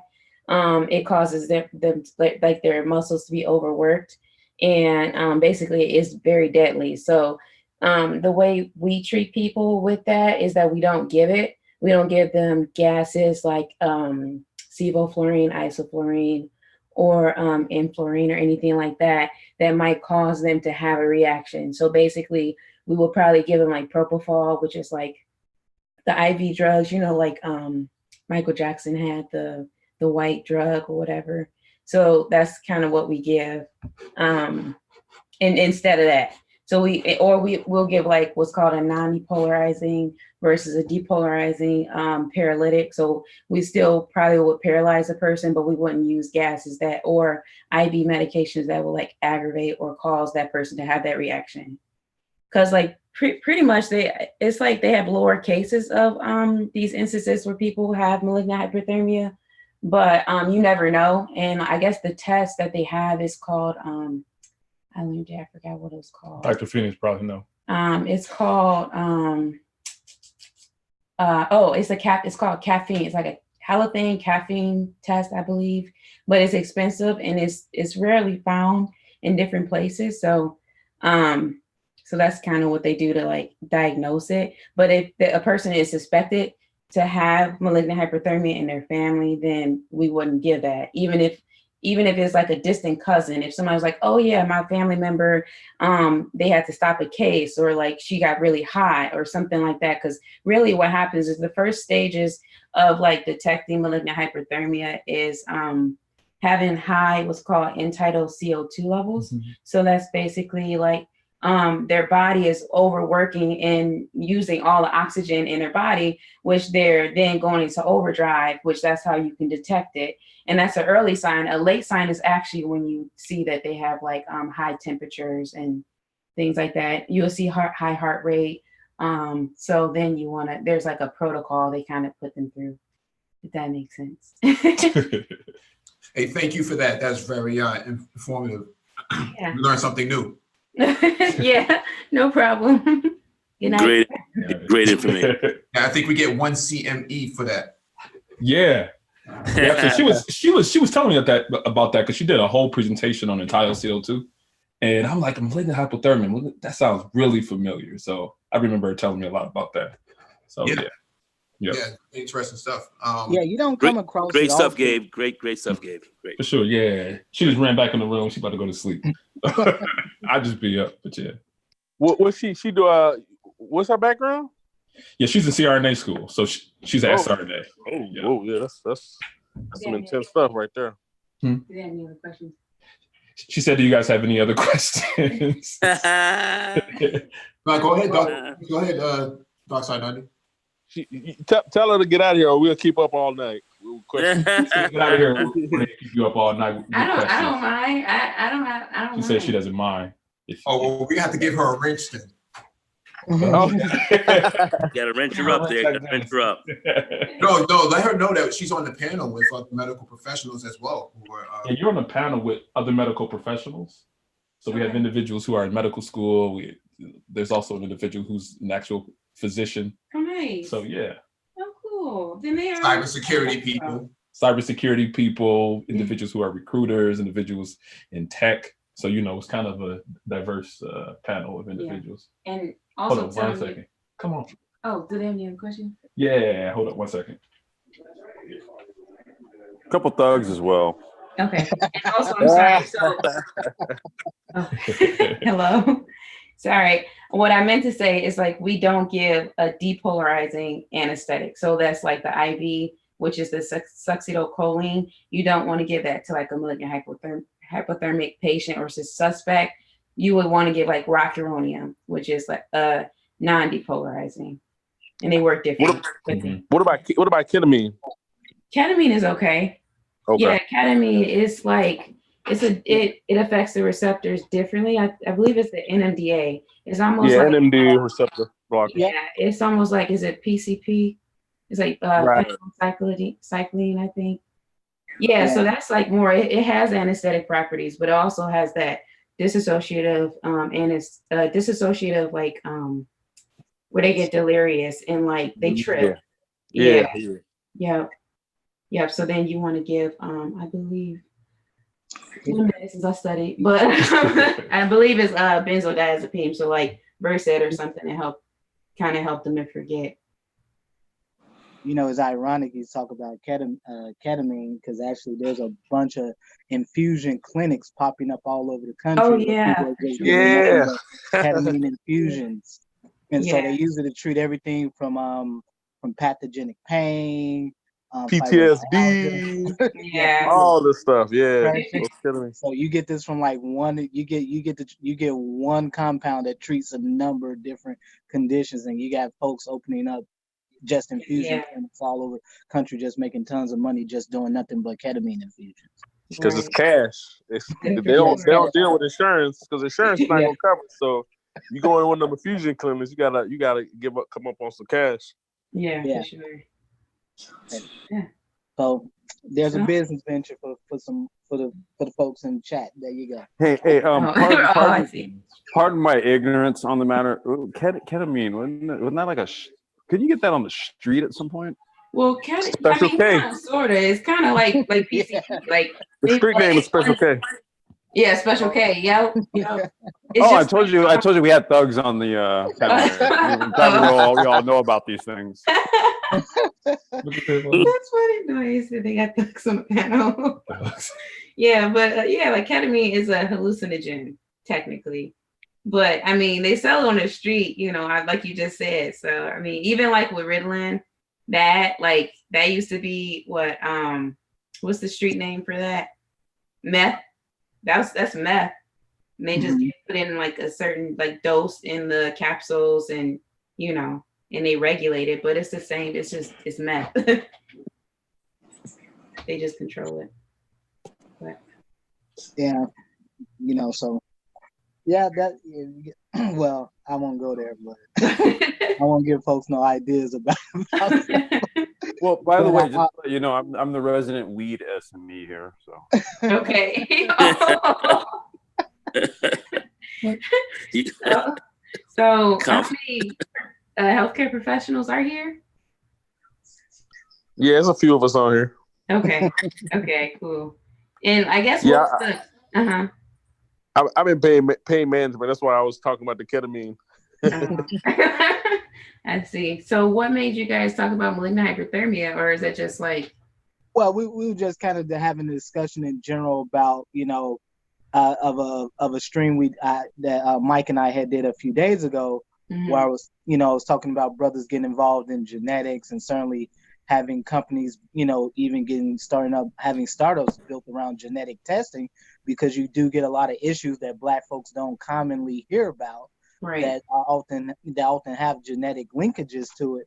And so, because you do have a lot of startups out here that focus on, one or two particular genetic disorders and treatments and medications around, and they make just tons of money off of just R&D on these, two or three, whatever, genetic disorders. And so, this is kind of what we kind of went that direction, because again, most folks never even heard of malignant hypothermia unless you do have an anesthesia background or background like dark side or something like that, because you typically don't hear about that until maybe it happened during surgery or something like that. Yeah, for sure. Yeah, that's just like kind of like I said, something is kind of obsolete now, because like people are like more vigilant, like hyper vigilant about those things. So, okay, you see those, like you see the end-tidal CO2 steadily climbing, and you're looking at all, like you're troubleshooting, okay, it's not the machine, it's not the valve needing to be replaced from the machine, but it's the person. Then you have to look at what's going on with that patient, you know what I'm saying?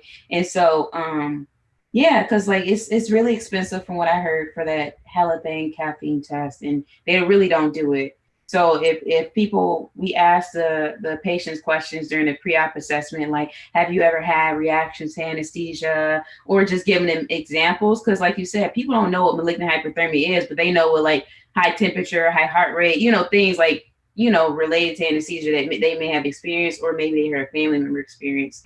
But I feel like even with my own family, I don't feel like I've talked to like distant cousins, like, hey, have you had like, surgery? Did you have an issue with anesthesia? Like, I don't know that. Like, who asked stuff like that? Unless there was like something serious and I was like close to that family member, Yeah, no. Very, very, very great explanation. Thank you very much. Very much. Yeah, I think it's just like healthcare. It's our responsibility to be like very vigilant to those things, and that's how we prevent it from happening. Because then from there, they have a protocol, they have an MH cart, you give dantrolene because that helps to like block it doesn't block the calcium, but it does, like, it slows the metabolism of your skeletal muscle and kind of helps to reverse those issues. Meanwhile, you're like disconnecting the patient from the anesthesia machine and giving them straight oxygen, you know what I'm saying, and preventing them from getting any more exposure to anesthesia that's causing the issue. And then from there, you're giving them like what's called fresh gas flow, that's your oxygen. So that it's basically wiping, like clearing out your system so that they can exhale it. And we're not introducing them to more anesthetic, I was just asking, so certain types of calcium channel blockers wouldn't work either, huh? No, because I learned that too. They said that you don't want to give that because I think it causes an increase in potassium and arrhythmias. So Okay. it causes cardiac arrhythmias. So you don't want to get that.